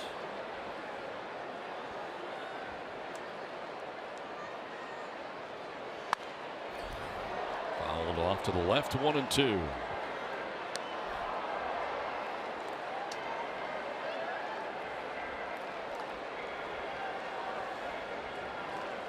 Albar leading it off, then Caesar and Torrens scheduled to bat in the inning.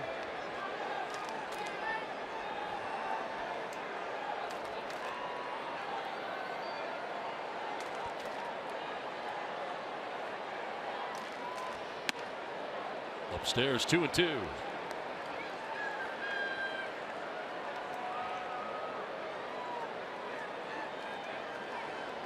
And of course, the former starter, 113 career starts.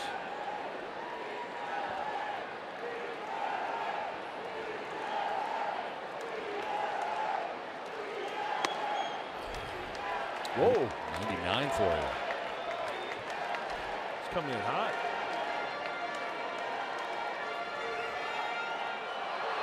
Average better than a strikeout per inning during his career.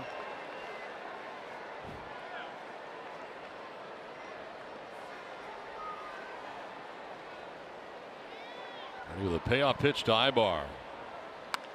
And it's line foul.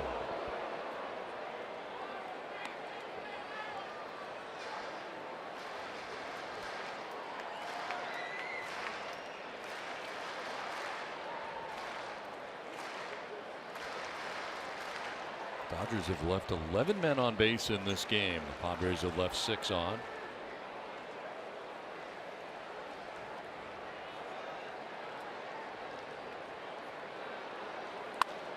Fouled off to the left out of play, and this battle continues.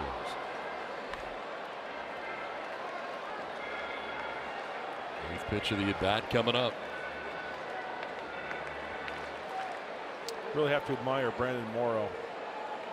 I mean, he's dealt with injuries. He has to deal with type 1 diabetes when he was 18 years old, diagnosed with that.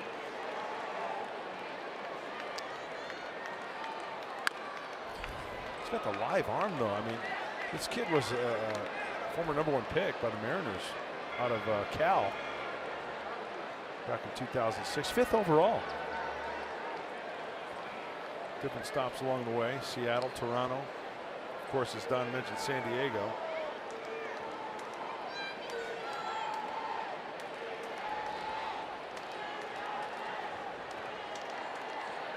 On the ground to first base, Bellinger will take it himself to the bag for the first out of the 8th.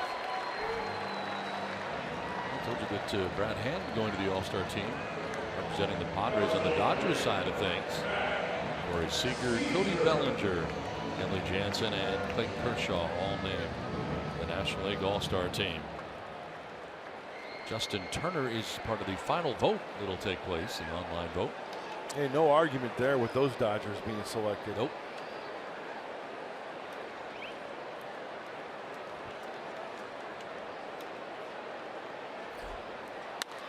Caesar pops it up, shallow right. Out goes Forsythe, in comes Puig, and it'll be Forsythe for out number 2.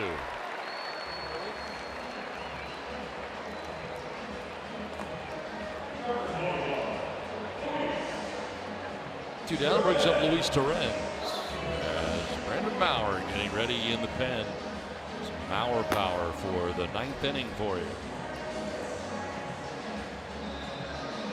Turner, Bellinger, and Peterson due up in the 9th inning to face Brandon Maurer.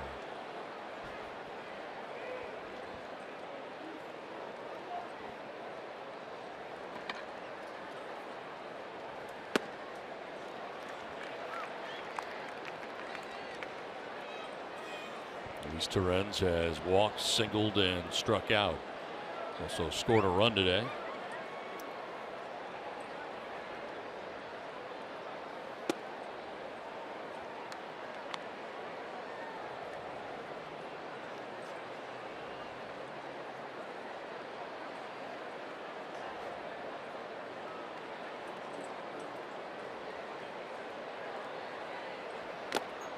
Swinging a foul tip has him down 1-2.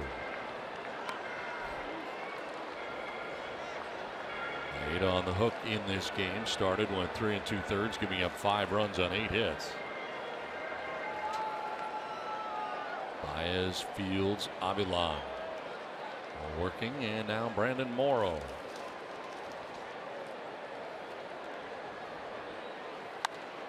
Popped up foul, backing out of play again.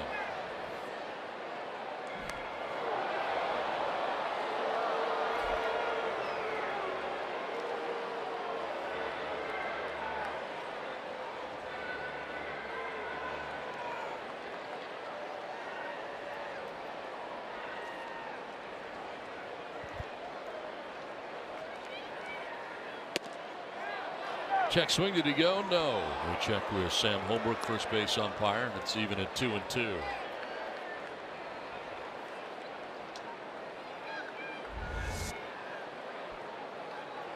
Oh, he went. I think they caught a break there, huh? No doubt. Just off the outside edge at a Honda.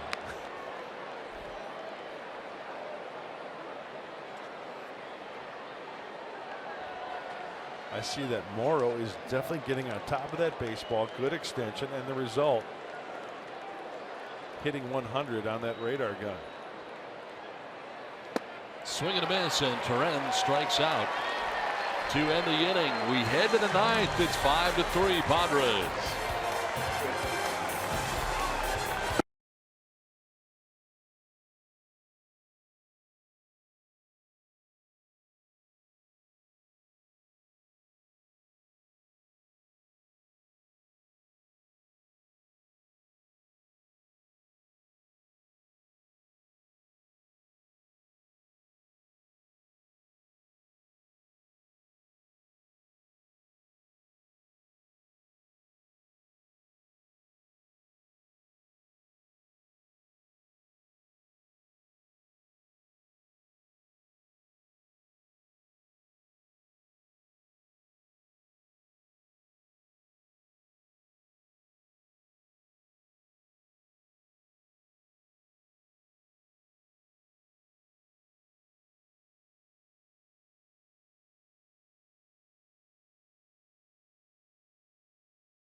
Star of the game, and Chacín, the starter of the game. 5 shutout innings today as he threw 107 pitches in those 5 innings. Got out of some jams during the course of the day. Kind of got in and out of trouble. Had to work hard and struck out 6. Pitcher record right now for the Padres with a chance to grab the victory today. And that's one thing that sticks out to me. When in trouble, he made a good pitch to get out of it. There's one in particular. Full count, 2-seamer away, left the bases loaded. Thanks to Corey Spangenberg making that play. Now trying to seal the deal. Mauer power. 5-3 lead going to the 9th for the Padres. He has converted 10 straight save opportunities, but 14 out of 16 on the year. Got a new battery mate as well. Austin Hedges has taken over for Torrens behind the dish. So Hedges catching Mauer in the 9th inning. Justin Turner leads it off here for the Dodgers. Swinging to the first pitch, fouls it back and out of play. Mauer at 97.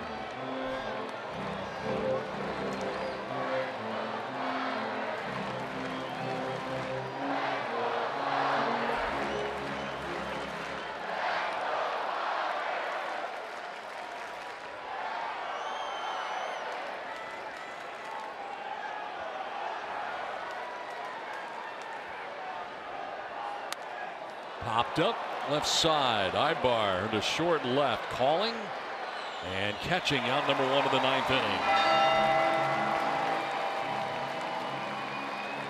So Turner retired, and that'll bring up Cody Bellinger.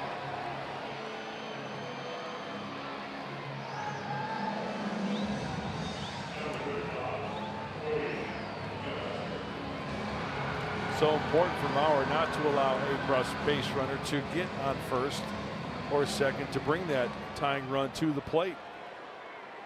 Go right after these guys. Have them earn their way on. No free passes.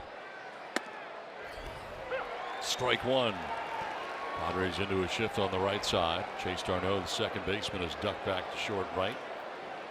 Spangenberg joining them on the right side. Grounder up the middle off of Mauer, and Bellinger will reach. In the shift, and that one glancing off Mauer and heading out towards second base.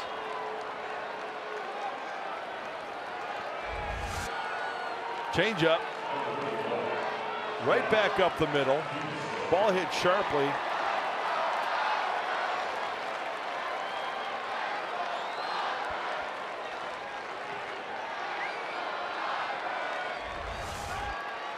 Tying run will come to the plate here, and Jock Peterson with 1 out in the 9th inning.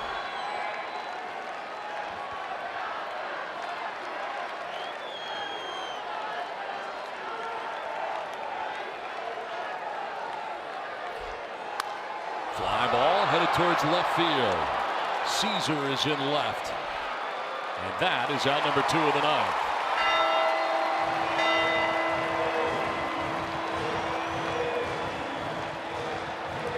So 2 down. Bellinger at first base. And Yasmani Grandal coming up for the Dodgers. He homered his last time up. Solo shot. The Dodgers a little closer in his career, 2 for 6, and a single and a double against Mauer.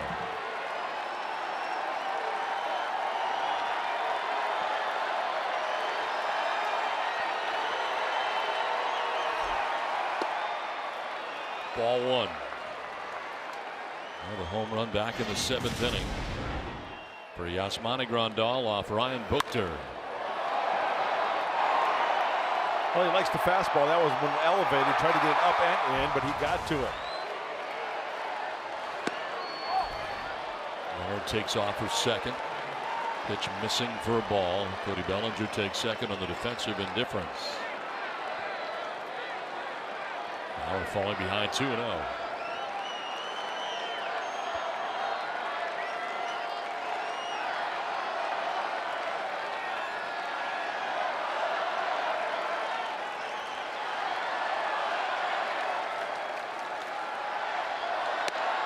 On the corner for strike 1.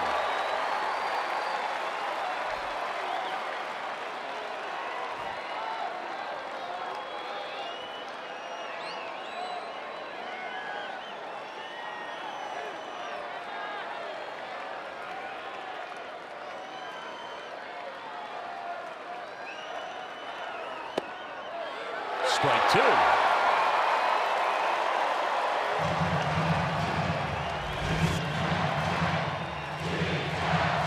Backdoor slider. 41,604. Standing at Petco Park with 2 down here in the 9th inning, and a count of 2-2 to Yasmani Grandal. Outside for ball 3. Full count.